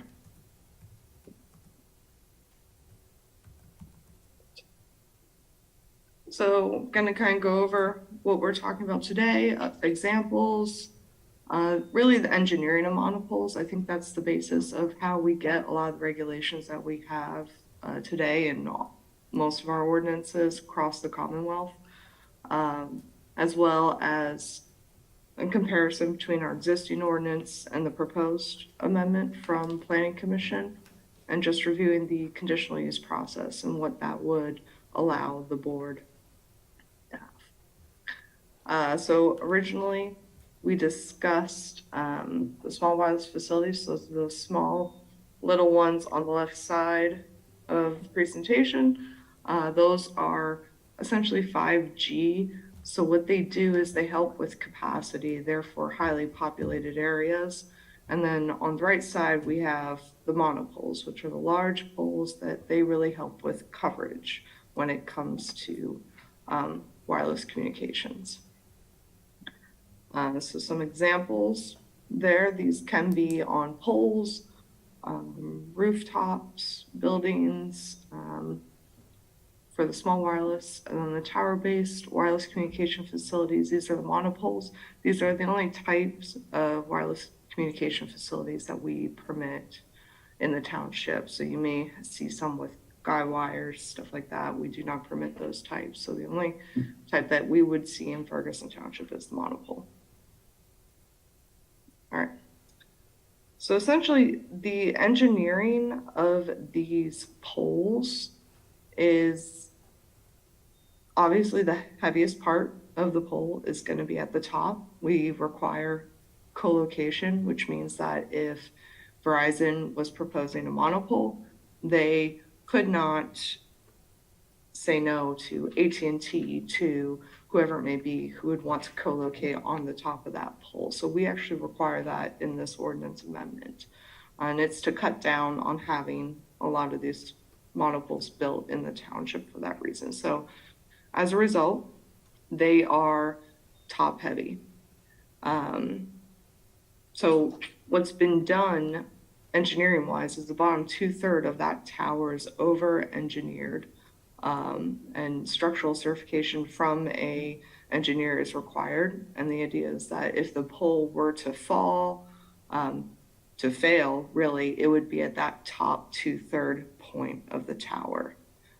So typically most ordinances, when monopoles first came out, typical setback from buildings, property lines, etc., always equaled the height of the pole, with the idea that this was a leaning tower of Pisa and would fall over. These are actually technically engineered to collapse in on itself before it fails at that top 2/3 point. So that, and again, I think this is a lot of discovery by Planning Commission and staff just on the updates that have been done to these types of structures throughout the years, even from 2015 when we first did our last amendment to this section of our ordinance. So ideally, the properly constructed tower, it's designed and built to current national standards, and it is as reliable as any other building or structure that we permit through land development. So really, the difference here, existing ordinance on our left, the proposed amendments on our right. So really what Planning Commission is concerned about is digital disparity, and COVID-19 has increased that digital divide. So they recognize access to broadband has become a basic need. It's no longer a commodity, it's a utility. And that's really been the foundation of their review of this ordinance. So specifically, we're going to focus more on the setbacks, the buffers, and then the conditional use process. The one thing I will say, just in comparison, why each of these sections are included in the amendment, because it seems like a very big amendment, The design standards in our saldo, it requires that utilities are permitted underground. Monopoles do not work. If they are underground, they need to be above ground, so that's part of that amendment. The traditional town development zoning district prohibits the freestanding telecommunication towers. So what we've done is permitted monopoles and pointed to this section of our ordinance 710 in zoning for compliance with that. Additionally, the zoning districts where these types of facilities are currently permitted in are A, AR, RR, C, FD, I, and RD. We are adding traditional town development. We did look at other zoning districts. I believe the board discussed at our summer work session, office commercial. Unfortunately, those lots are very small, and given the proximity of other residential structures, I don't see that being a possibility in that district. Additionally, our accessory structures and equipment that you usually see next to a monopole, the little shed or outhouse that has all the mechanicals, that was required to follow the 500-foot setback, because we are changing the setbacks, recommending changing the setbacks for those monopoles. That would also need to change as well, making them similar. The reality of it is they're not building a monopole and then sticking the shed 500 feet away from it. They have to be next to each other. And the fun fact, our ordinance right now permits monopoles by right if they're under 200 feet. So it's no review by the board. We cannot require land development plans for these types of proposals anymore. All in response to really the state coming down to local municipalities with a lot of restrictive regulations prohibiting that. So that's what we saw with the small wireless facilities amendments, and that's kind of what we're seeing now with this. Any questions before I get into? Questions so far? No, not seeing any so far. Although I cannot see Corey, so Corey, if you have any questions, please just speak up. I'll do that. Thank you. All right, so in this example for tonight, we have a wireless communication facility. It's 200 feet tall. Right now, in the draft amendment, Planning Commission is recommending that half the height of the tower would be the setback from the adjoining property line. Again, with that idea that this tower is over-engineered, it's going to fill up the top 2/3 of that tower, never from the bottom. It would be rare to be half. I know that these monopoles are engineered to withstand 85 miles per hour of wind. So that is always half of the tower height. It's more to make it considerate of the tower or the pole being built. So if you have a shorter tower, obviously you don't need a bigger setback. So it's it allows for that flexibility. Our ordinance requires 300 feet from all residential structures and 3,000 feet away from existing towers. And that doesn't seem like a lot.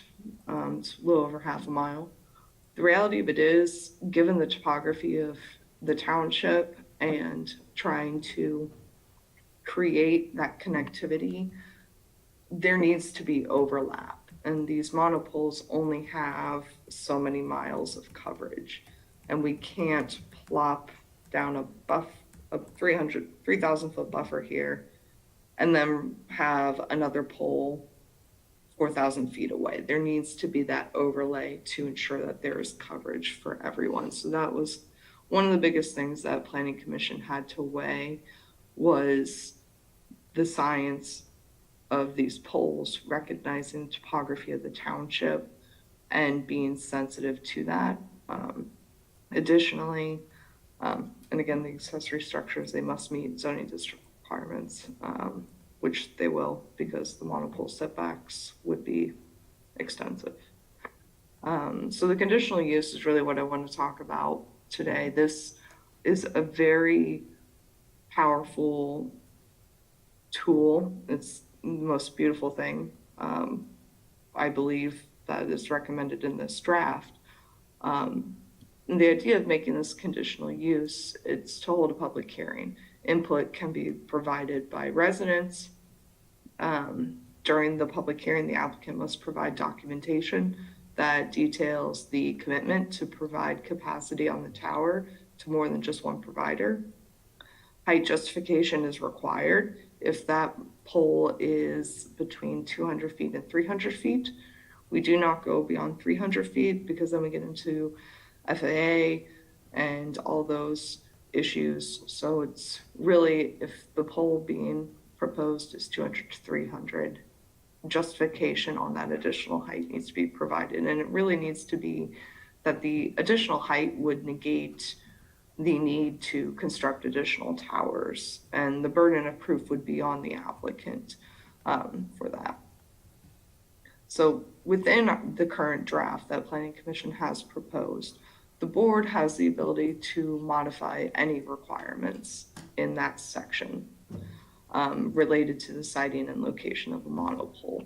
And you may ask yourself, why would we ever want to modify any of these setback requirements, whatever they may be?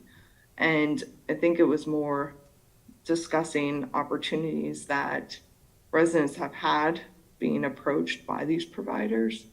And recognizing every situation is different. So the one example that we thought of was, okay, say the setback requirement is 200 feet, and that's in fact pushing this pole out further into the middle of the field, as opposed to there's a patch of trees right here that would easily hide that visual impact of the tower at that location.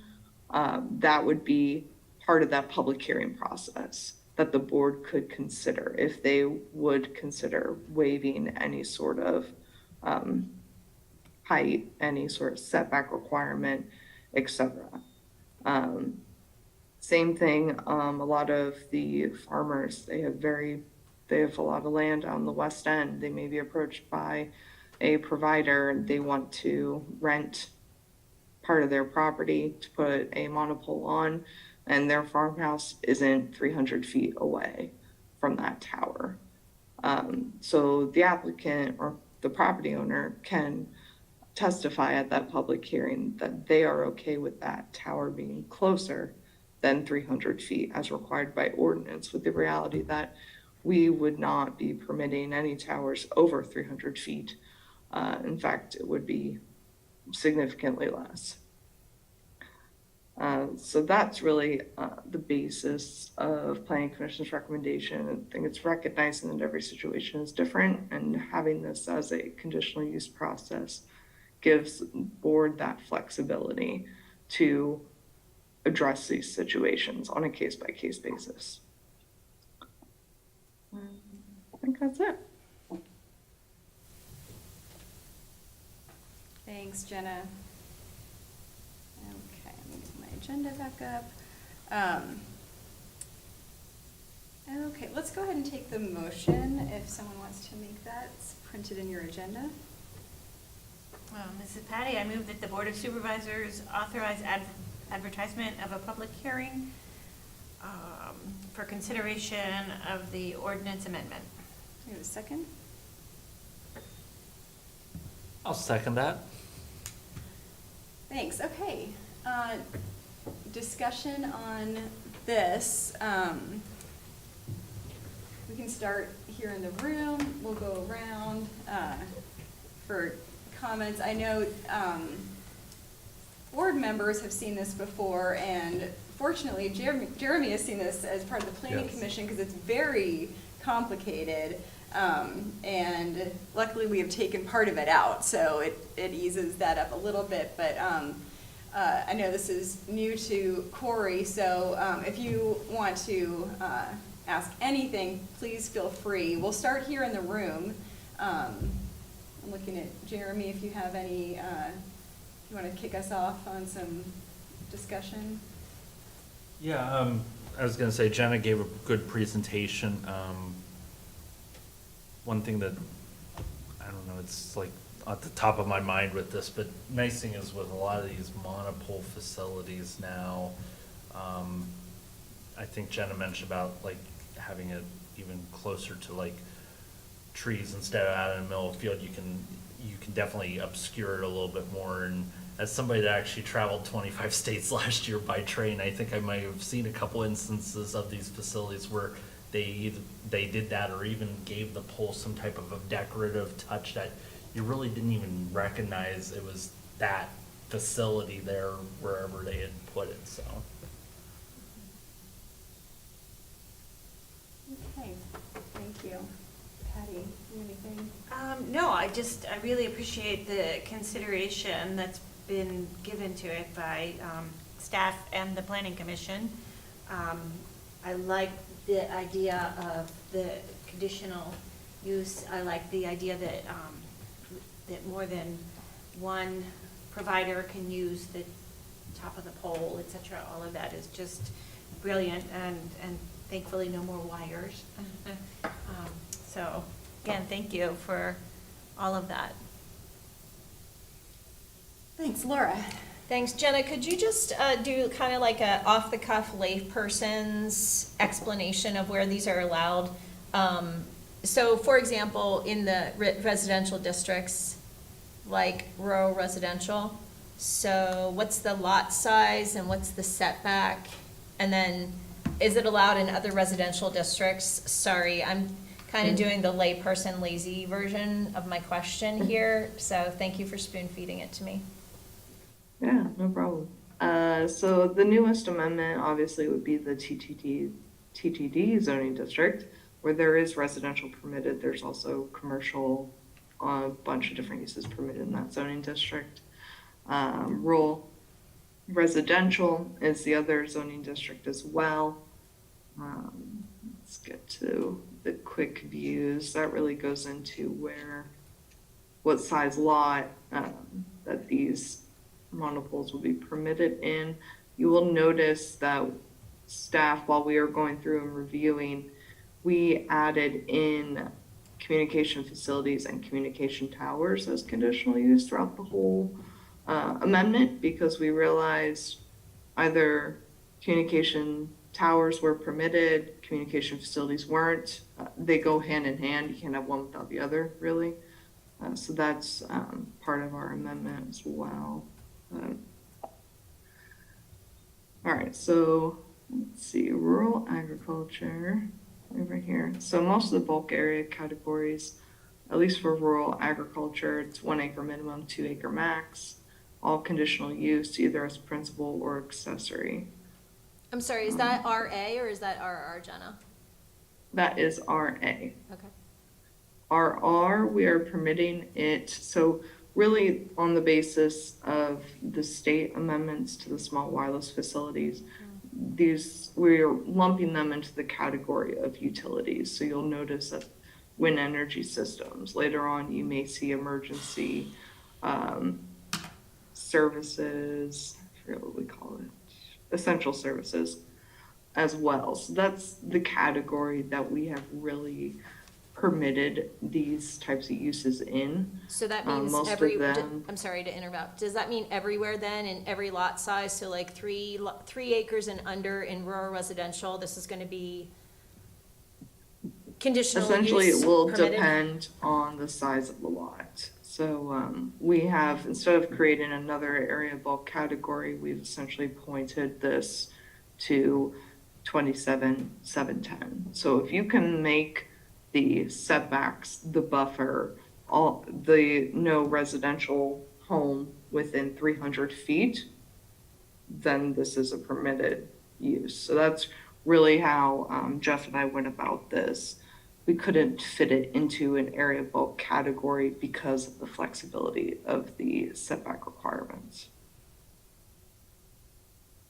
So I'll just speak to that for a second. Please do. This is a really big issue with these, the quick views and the bulk categories, and it's come up before, and here we are again. I mean, to try to make so many various uses fit into a certain number of categories was problematic from the beginning, and here's just the latest example. So there's no minimum lot size in the rural residential for that. It just has to meet the setback requirements. Is that right?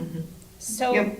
sorry, so, palm sweating. So how much of this is the state's telling us what we have to do, and how much is our kind of what we've done with our zoning code and where we have to fit things in? So what I guess I'm asking is if we define this as something that's not utility, because at the federal level, they don't actually regulate this as a utility, and I'm like super concerned about us just lumping it into utilities and the kinds of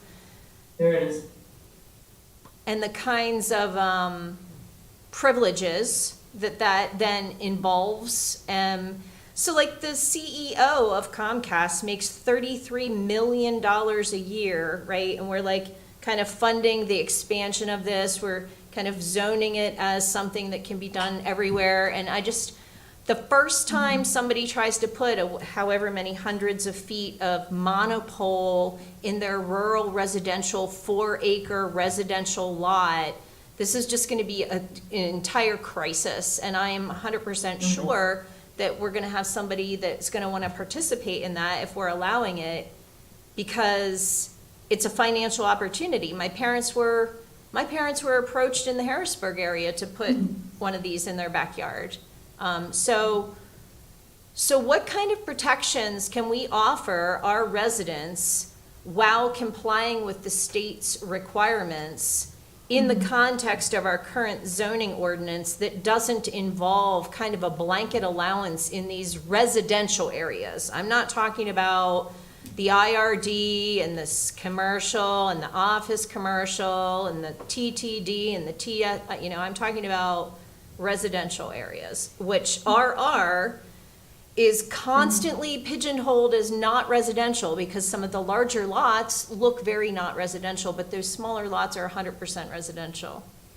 So can we do something else, or how cornered are we on this? So the state isn't necessarily requiring certain setbacks or not. The reality of it is what we have currently, our communication facilities and our communication towers in our current quick views, they are in category 4. It's non-applicable because we have such restrictive setbacks, a 500-foot setback, 200-foot setback. So that's why existing today, they ended up in area bulk category 4. So what we're doing, leaving them in 4 with the essential services, the utilities type of aspect of it, and we're pointing our setback and regulations to 710, which now changes the 500-foot setback. So while this Is 710 a table, a section, or? that is within supplemental regulations Okay. and zoning. We have our own wireless communication facility Gotcha. ordinance in there. So you And that's where point this every- amendment is. Okay. We point the communication facilities to this chapter, which essentially then adds on, while there is no minimum lot size, you can't have a pole within 300 feet of any residential structure. You can't have a pole that's within half the height of the pole from a property line. So again, you have a 300-foot pole, your setback from any property line is 150 feet on all sides. So it's one of the benefits of making this flexible and context sensitive to these proposals. The 300-foot setback alone from any residential structure is going to prohibit those small parcels from this being put on unless the board wanted to waive that requirement. So is that 500 feet now, and we're lowering it to 300? Is that in RR? Essentially, this is 500 feet all around, so you would need to find a perfect square parcel out in Ferguson Township, or, a perfect square parcel that could meet a 500-foot setback all around, Yeah, when that's in reality, we don't permit a 500-foot monopole height. And When you it's kind say- of one of those things that didn't make sense to us. When you say a square, you just mean it needs to meet the 500-foot setback.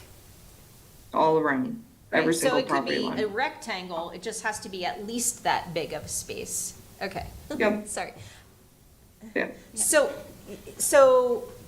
I think what we're trying to triangulate here is that special case of the rural residential district, which is frequently in the past has been kind of overlooked and again thrown into that basket with everything else rural. So I don't mind passing an ordinance or zoning, right, that says all of these things that you've just said for every zoning district except for small parcel RR and R1 through, well, R1 through R3, I guess I'll say.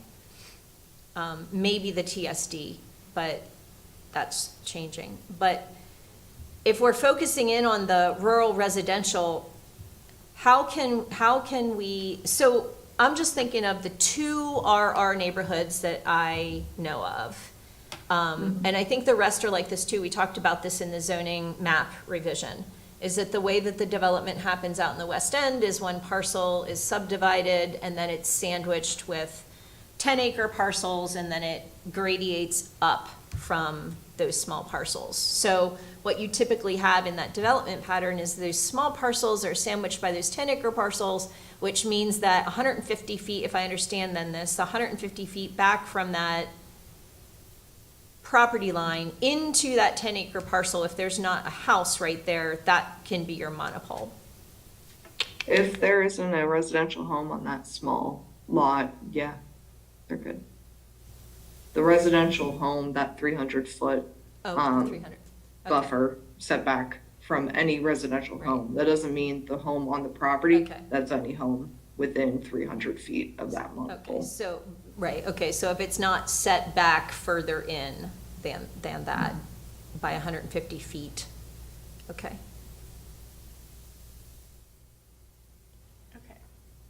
So anything else over here for, now, Corey, did you want to offer any comments or ask a question? Can I ask some clarifying questions? Yes, Like, please, go I ahead. wanted to make sure, we're talking about what size are the small rural residential lots that we're worried about? Because a 1 acre lot, you couldn't put one of these on a 1 acre lot. It's not big enough.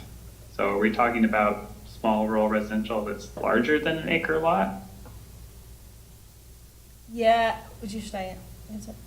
Yes, because the way that the neighborhoods typically arrange themselves in West Ferguson, the kinds that we're talking about, if you were to compare, oh, sorry, Jenna just took it away.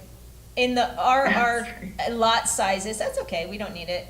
I'll see if I can Yeah. grab an example. So like, we kind of tried, when we were doing that, we kind of tried to align the typical lot sizes that we see in rural residential with our bulk use categories, and then put appropriate uses, and then also think of the spatial distribution of that development. So you'll see the lot sizes of 1 to 3 acres, those are commonly the residential lots.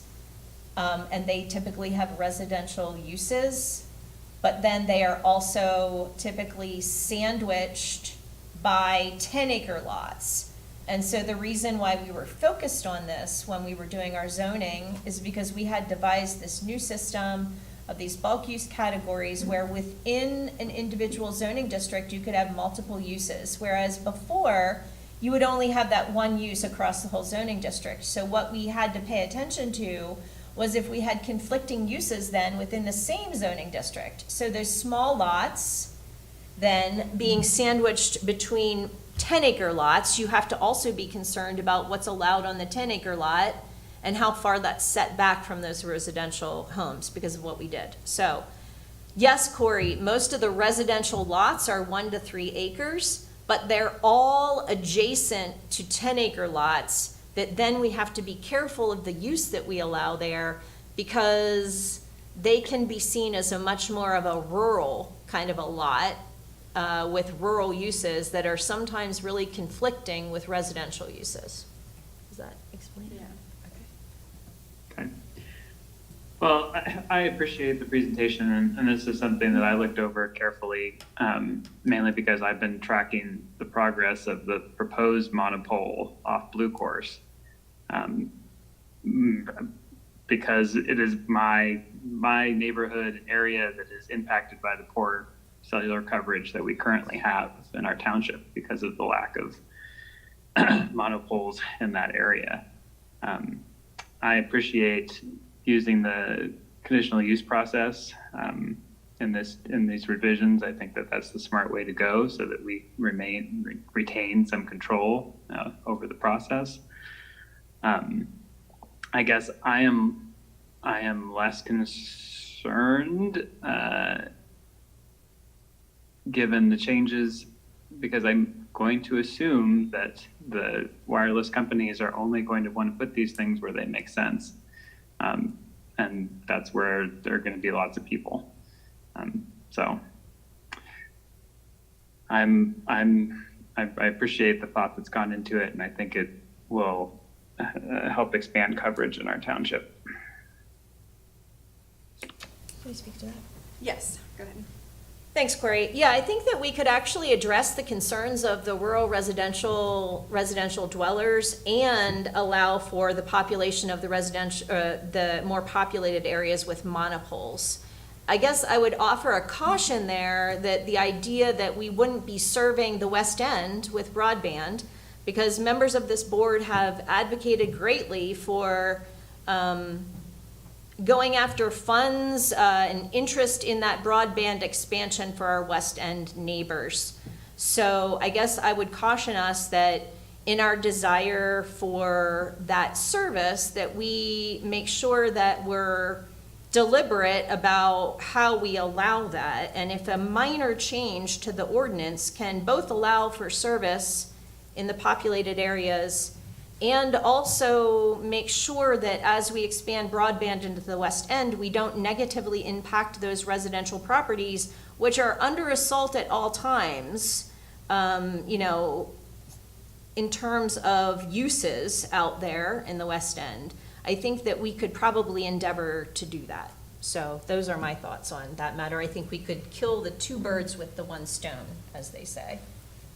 And this could be a GIS exercise as well. I mean, if the concern is how close the poles could potentially be to the residential homes in RR, that's an easy buffer map exercise. I'm sure we have all of the home data from our stormwater stuff to draw 300-foot buffer on every single residential property that's in the rural residential zoning district, just to see where these poles could potentially end up if we were to permit it in RR.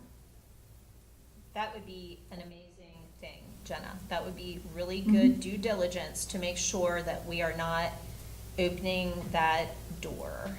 Thank you. Mm-hmm. And are you suggesting we do that prior to having the public hearing? Yeah, we can do that. I know we have so much data in our GIS files, and it'd just be a matter of putting a buffer map together. Thank you. But will that would only help with current housing? Like if this, what Correct. we're talking about spills out, then it could obviously change, but. Right. One would hope that, we typically see it, if there's an existing use and you're moving in, you know what you're buying there, right? So you know you're moving into that monopole area. It's not quite, anyway. So, but yes, it would just be for existing. Corey, did you have more questions? That it makes me want to ask a follow-up question. So let's say we pass this, and in a rural area they build a monopole that currently isn't near any residential, but then they want to someone wants to build residential lots, right? They want to subdivide. We're not going to allow them to do that within 300 feet, is that correct? Technically, we wouldn't be able to prohibit them unless there was something explicitly put in our ordinance to say that. Any subdivision of residential lots that are within 300 feet of an existing monopole may not be built. I know the township has gone about different ways of indemnification, etc., which is included in the conditional use process as well for the monopoles. That would be something for the board to consider if they wanted to. Okay. Thank you. I think one of the things I'm hearing from you is that there is potentially, you know, one of the reasons we want the distance is because of a safety concern, right? If the, you know, if in the worst case situation, a tower were to fail, Yes. we don't want it to land on a house. And so Exactly. that's why we're keeping that 300-foot buffer. So that was just another concern down the road we'd have to consider. Okay, Corey, anything else? No, I'm good. Thank you. Okay. Jenna, I just had a few questions. So first, I'll say I really do agree with changing the use to conditional wherever it's use by right at this point, wherever it's permitted. I want to go back to that RR quick view, and maybe it pertains to other quick views too. I'm not sure. I'm trying to remember, but I thought that there was some discussion about you know, in the way that there are towers permitted but not the facilities. I thought that there had been discussion about that being a measure of control, so facilities were to be accessory. And then maybe that didn't get put in the quick view. I'm trying to remember if that was, because it's, you know, it's odd that that's permitted and then the facilities isn't there at all. So I'm wondering if that was an oversight, because I recall some, and I don't know, Jeremy, if you remember that too, those discussions about that being a potential way to have some measure of control over where those were placed, because then you're looking at the facilities and where that can go separately, even if the pole is allowed, because it doesn't make sense why one would be permitted and the other isn't. So maybe we can look into that. Trying to remember. You know, that was a concern back then. I think the initial review that Jeff and I did was recognizing that our definitions call out a difference between communication towers and the communication facilities, and reviewing our existing definition. And I think it was honestly a mixed bag. If we look at our existing quick views, some will be permitting towers, some will only be permitting facilities, and they're not in the same district. It's not the tower is the principal use and the accessory use is the facilities. To us, it appeared it was missed. That in order to have one, you need to have the other, and putting them together. Yeah, I'm wondering if it just didn't get transferred from the previous ordinance. And I didn't go back and look. I didn't invest that much time in it, but I'm trying to remember. So my point is that I think, you know, there was concern about the RR with monopoles and facilities during the original discussion. So I just don't want to overlook that there was input at that time, and, you know, these decisions were made. So I don't want to just necessarily throw all that deliberation, decision-making out at this point. So I'd really like to spend a little bit of time reviewing the RR for that, as it is the other residential district. So, and then I guess this is more general too. Can you just give us another example of a 300-foot monopole? How many do we have in the area? How many 200-foot poles do we have in the township? None, I don't believe. I believe the one being proposed by AT&T was 60. No, 100 and Oh, that would really test my memory. I know that there are no poles that are greater than 200 feet in Ferguson Township right now. As for the adjacent municipalities, I don't think any of them go that high. I want to say the one proposed was 165, maybe I'm looking at Jeremy. 165, maybe that was it, yeah. So, pretty high. And then I think about the Walmart flagpole tower, you know, and I don't know how high that is, but that's what I'm envisioning is at least 150. I don't know if anybody else has an idea. Yeah, what's the There's one at Northland Walmart Tower? and then one in the Northland Center. Yeah, what's the Northland measure? Yeah, so Or that. the bowling alley one? So it'd be very helpful to have a comparison as we're discussing it, because I'm really hesitant about that 300-foot height.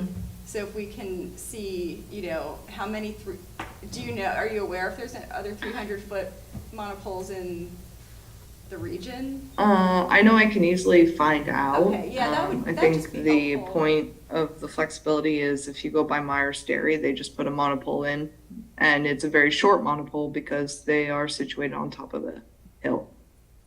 So I think it is situational based on where they need that coverage and where your property is sitting topography-wise. So. Then there should be a ratio or something, like Yeah.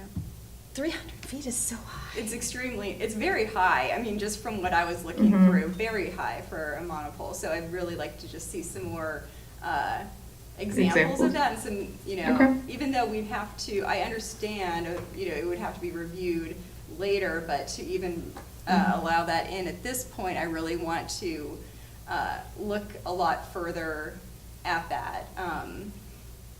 As I said, examples, the averages, like I said, when I was looking, that seemed far above the norm. So, okay, so that would be that. And then so I had seen that in the presentation from AT&T, they were showing the other monopoles existing there. Do you know what service providers are on there? I do not. I try not to. I really don't want to know between the different providers, to be honest. I'm wondering because this area in the TTD is one that I had not noticed a dead area and hadn't heard concerns about, whereas between Bristol, 26 Bristol to Westerly Parkway and Coral Street is really bad. So for me as a Verizon customer, so I'm interested in how you know, how service provision is going to be enhanced here. Is this really you know, how has it been attempted before with existing monopoles, and how I need, I guess, just a little bit more of the demonstration of need other than anecdotal. So I'm not sure at what point they were supposed to bring both that evidence and then also their attempts at ensuring co-location. So I think that's at the public hearing, but I'm not sure. But I think that they should. Okay, and then Laura, can I speak to that real quickly? Oh, yeah, go ahead. Just because I'm the AT&T customer that lives in their dead zone that does exist in the TDD. Like, it is every call I take when I drive through there drops. That's what thank you so much, because that's what I was wondering, if it's an AT&T specific issue, and I don't know, you know, and it's not that's, you know, the major point here, but, you know, if we're bringing in this pole on the corner of Havershire and Blue Course, it really needs to be fixing a big problem. So I just, you know, as we said, it really needs to demonstrate that there's no other way to around this. So, okay, so And I think that's truly the intent. If any provider needs to construct one of these poles, because they're not cheap to build, there needs to be a need. Their clients, etc. I think when AT&T originally approached the township, they were coming at it from a public safety aspect. I know that our fire and police department, they're like, we have walkie-talkies, like this has no impact on us. And that's 100% true. The reality of it is, though, the residents in this area can't make a call if there's an emergency, that their calls get dropped. So there are a lot of connectivity issues, even along University.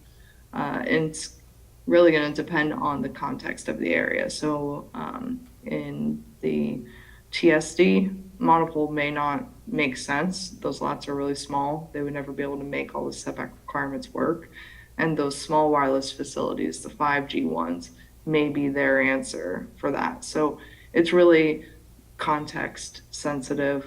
I know the borough has many of those small wireless facilities, and I don't think they have one monopole because the lots are so small and they can't make it work in that area. And so it's really when it comes down to the engineers and that public hearing providing that justification for a pole over this or that. And if there's additional height, we don't need to construct 2 more poles out here further. That sort of aspect.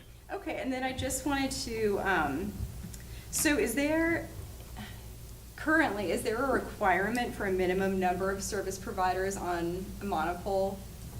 I know they have to attempt to co-locate, but is there a requirement that they have to do that at some point, or there's just a requirement that they attempt to and then don't bar others, or can you just explain? Yeah, it's really not prohibiting other providers from co-locating, as we see with competition Okay. in America with this type of stuff.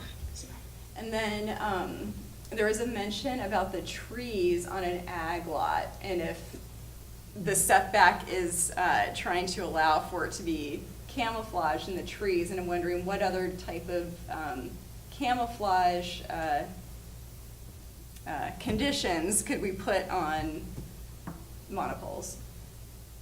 Could we require And that's it to be also near included trees? in the conditional use hearing, that the applicant is required to disguise, whether that's completely encasing it to look like a tree or painting it a certain color. So that's all established at that public hearing by the Board of Supervisors. I think our current ordinance requires that the planning and zoning director gets to pick the color of the pole, which I really don't want that responsibility. I'd prefer that to be on the board. So it's really going to be up to the situation and what makes sense there. I've seen monopoles that look like cactuses out in the west. But this is, if it's permitted, where I think that original map of the TTD was showing it, it'd be on the corner, right? It would be where they want it to be located is near that corner. In fact, the proposed amendment in front of the board tonight would not permit AT&T to build that monopole where they want to build it. And they believe that through this conditional use hearing, providing that justification of why it needs to be here, and while this may not meet it'll probably be, let's see, half the height of 165, so it's really not going to meet the setback requirements for the property line. It'll be close. I think it's about 60 feet from the property line. They'd be required to, by our ordinance, at about 82, 83 feet from the property line. So that would be part of their justification because of the coverage in this area, the topography of this parcel, X, Y, and Z. It needs to be here. So And that would also be provided in the public hearing. Okay, so that setback is the only thing that's keeping that, the currently proposed one from being conforming, is the setback?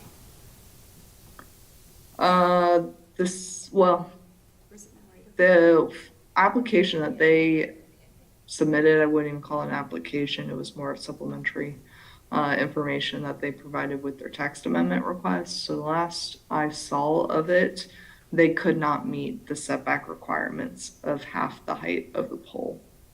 And in fact, by meeting the setback requirements of the proposed draft in front of the board is pushing the pole closer to underground utilities that are already pre-established. So this is going to be that situational example that if this all were to pass during that conditional use hearing, this would be the information that AT&T would be providing the board to make that decision of, no, we're not waiving half the height of the pole from a property line. You need to meet it. We don't care if it's pushing it closer to underground utilities. It doesn't matter if it's getting further from that swath of trees on the lot because of X, Y, and Z. We're sticking with the half the height of a pole for the setback of a property line. Okay. Okay. Any other questions while I finish looking at my list? Yes, Madam Strickland, I just wanted to acknowledge that while there is a recommended agenda, we certainly can table this and bring back information that has been requested this evening, even facilitate that GIS exercise and bring back some visuals, as well as look at some of the other municipalities to see what the height requirement or limitation is. We can conduct some of this research and bring it back to the board with a goal of perhaps January 17th for further discussion, and perhaps at that point in time be able to get authorization for a public hearing. But I certainly want to just be considerate of time and suggest that the board has the option to table the discussion. I mean, that's what I would prefer. I really would like to go back in and look at some of these items a little bit more closely now that we've had the presentation and we've seen what Planning Commission has worked on and has presented. I think it warrants a bit more discussion. So, okay, so we have a motion and a second. We've had discussion. So now, if favorable, someone could make a motion to table.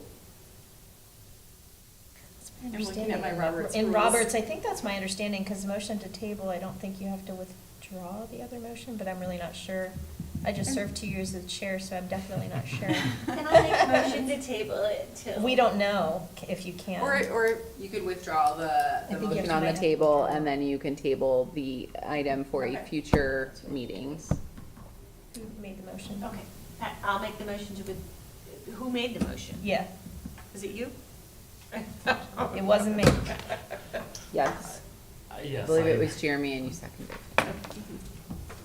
So I'm motioning that, You're withdrawing your motion?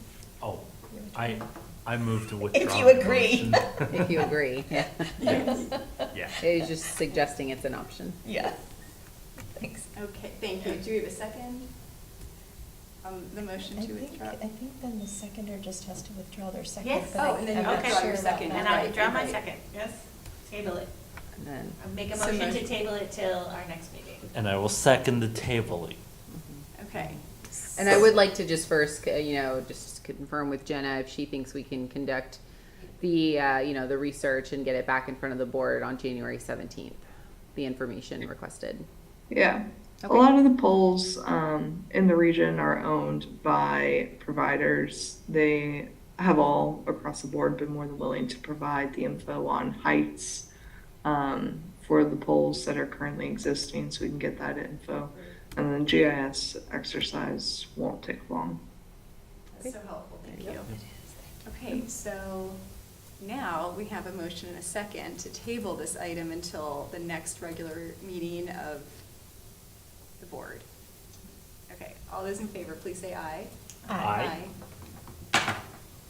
Any opposed, say no. Okay. Well, thanks, everyone, and thank you so much, Jenna, for all that information and getting even more information for us. Okay, up next is MP Machinery Land Development Plan 2161 Sandy Drive. All right. Provided with the agenda is the MP Machinery and Testing Preliminary Land Development Plan dated May 3rd, 2022, and last revised December 6, 2022. So this land development plan is located at 2161 Sandy Drive. Parcel is approximately 1.4 acres and zone light industry research and development.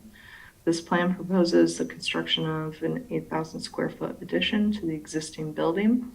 On April 5th, the Board of Supervisors reviewed the parking analysis submitted to the township and approved of 3 additional parking spaces to be required for the proposed addition, resulting in 27 total spaces shown on the plan with 1 loading zone space. So for the members that were present, you may recall that this type of proposed use is not explicitly called out in the IRD zoning district, but we kind of have this catch-all, any other uses, commercial or industrial uses, could be, parking could be determined through a parking analysis. That is what the board reviewed at the beginning of this year for the 3 additional parking spaces.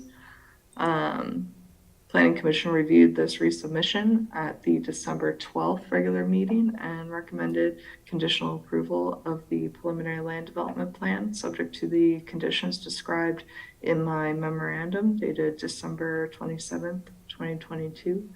Staff's recommendation is that the Board of Supervisors conditionally approve the preliminary land development plan for MP Machinery. Thank you. Okay, let's start with a motion.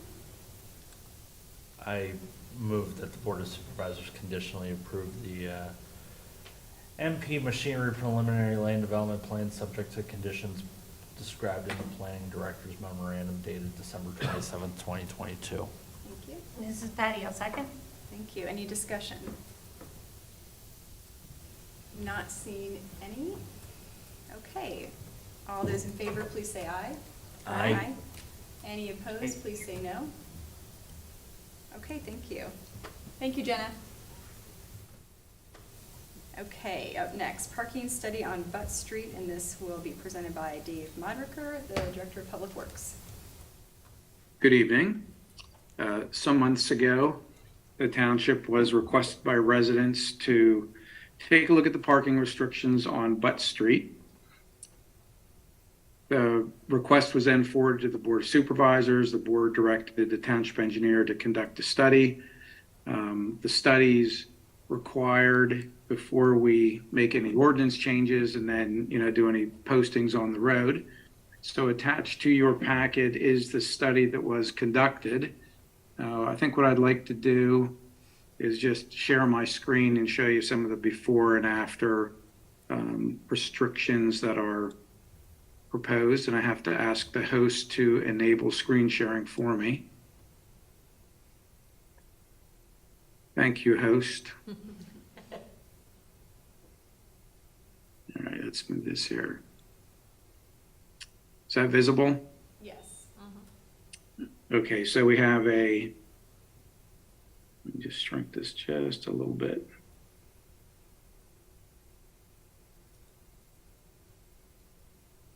All right, so here's our current parking restrictions. West College Avenue, North Butts, and then this will be the section of Butts headed toward Calder Alley. The green is the 2-hour parking restrictions that currently exist, and the red is the 24/7 parking restriction that exists. Proposed, what you see is more red and less green. So proposing more restrictive no parking. One of the concerns expressed, and I didn't mention that when the township engineer began this study, he did review the concerns with the residents that had expressed the concerns, and to the best of ability try to reflect those concerns in the restrictions. So as you turn onto North Butts, you see a no parking restriction for a distance of 50 feet going north. And then you see some additional no parking continuing on the east side. There's a segment of 2-hour that remains on the west. And then going south from West College Avenue toward Calder Alley, you see that same pattern of no parking within 50 foot of the intersection. And then we have a total restriction on we'll call it the west side, and a 2-hour restriction on the east side. That is reflected in the proposed ordinance that's in front of you. Typically, the way we do this is just delete in its entirety the current restriction and then add the new restriction, as opposed to trying to add to what's there already. So that's what you see under section 1 and section 2. It's broken out because we have sections for parking prohibited at all times in certain locations and parking time limited in certain locations, certain days and hours. And then attached also to your packet is the study that was completed. And so the recommendation that's in front of you is that you advertise a public hearing for the proposed changes to the parking restrictions on Butt Street. I think at least one resident that was interested in these restrictions is in the audience virtually. Great, thanks very much, Dave. You're welcome. Okay, let's start with a motion. This is Patty. I move that we,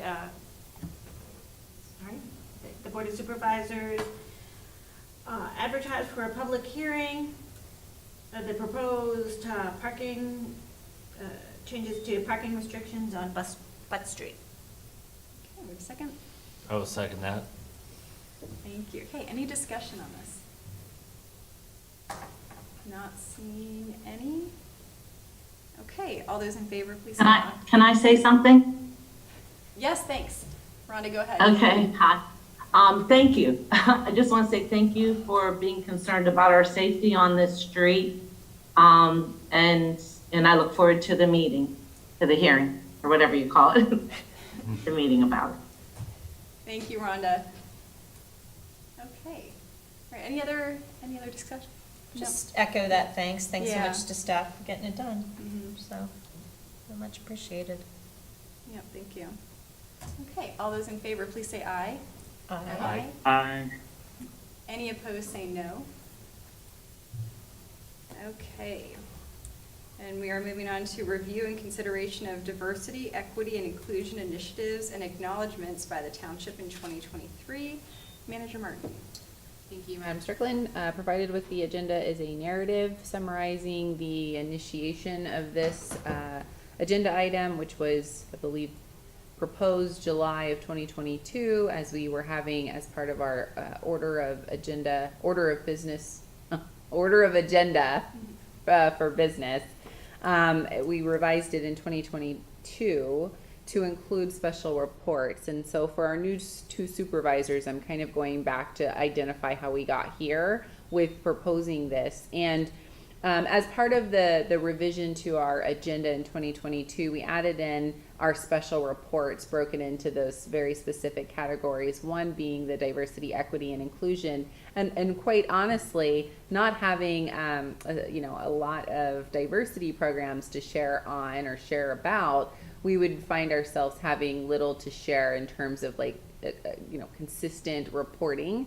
Therefore, we had a discussion and, consideration to the various requests for proclamations to honor and acknowledge a lot of the general cultural celebrations or acknowledgements. Staff, in collaboration and in conversation with the board, put together this calendar. This calendar that comes in front of the board identifies the culture,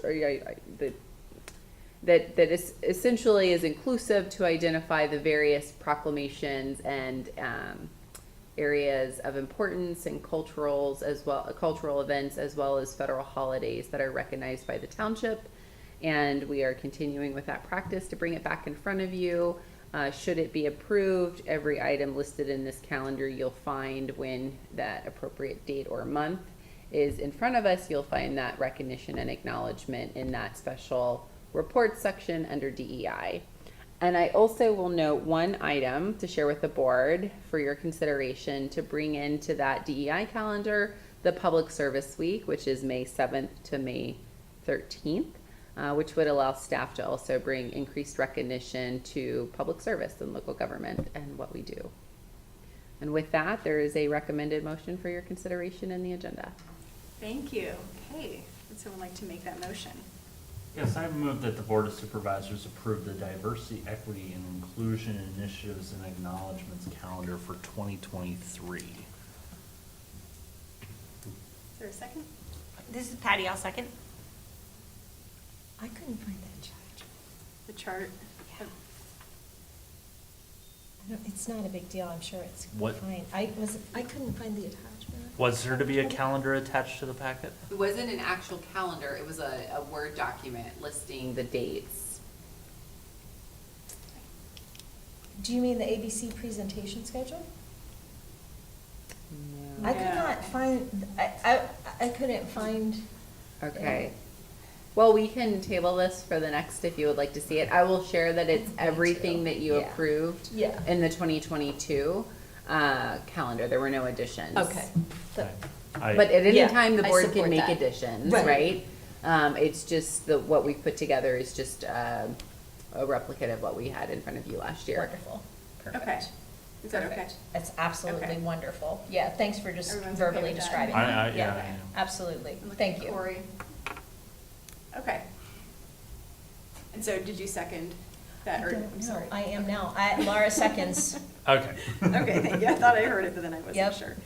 Okay, so we have a motion in a second. And thank you for that inclusion of Public Service Week. I Yeah. think that's really a neat way to get staff involved and highlight what they do. Okay, so all in favor, please say aye. Aye. Any opposed, please say no. Okay, thank you very much. And up next is communications to the board. Not seeing any. None, okay. And then a number of calendar items, Planning Commission, Tree Commission, and Pine Grove Mills Smart Area Plan Committee and Parks and Rec are all meeting this month, and offices will be closed on Martin Luther King Jr. Day, January 16th. Okay, anything else?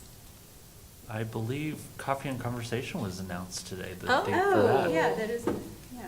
When's I'm that happening? looking it up now. Thanks. I will let Assistant Township Manager James Progar share with you the latest updates that we have on Coffee and Conversation. Yeah, thanks. Actually, Or I can. Yeah, he's I like, can. thanks, click, click, click, click, click, click. My 85 screens. I'm gonna put you on the spot there. I have January 21st. We will have that, added Yeah. to the calendars, Yes. and it would be Saturday at 8 a.m. at Baileyville Community Hall on January 21st. Yeah, great. Okay, thanks for bringing that up. Thanks for organizing that. It's always a great coffee and conversation. And the hall will be packed. Will be packed. It 8 is a.m. with, yes, we have wonderful times there. There's delicious food. Not that I'm nominating anyone to make food, To but bring any more snacks? yes, but Yeah. but in past times we are always so appreciative. They are wonderful hosts, Yeah, and It's true. they are a wonderful host, and it's always an opportunity to connect with our residents out in that area. And it's like the first one of the year in the winter time, and it's the furthest out into the west end. So it's a fun adventure sometimes as well. Beautiful So, snowy scenery. Exactly. Yes. Yeah, hopefully we'll get some snow again. Okay, all right, do we have a motion to adjourn? So moved. And we're adjourned. Nice. Thanks, Whack that everybody. gavel, girl. Yeah. Yay, well, Sorry. Congratulations. That's You nice. just went through your Bye. first Hi, meeting. Cora. Yeah. Hi, Eric. Hi, Dave. Right. I was sitting there Different, in the right? organizational meeting, I'm like,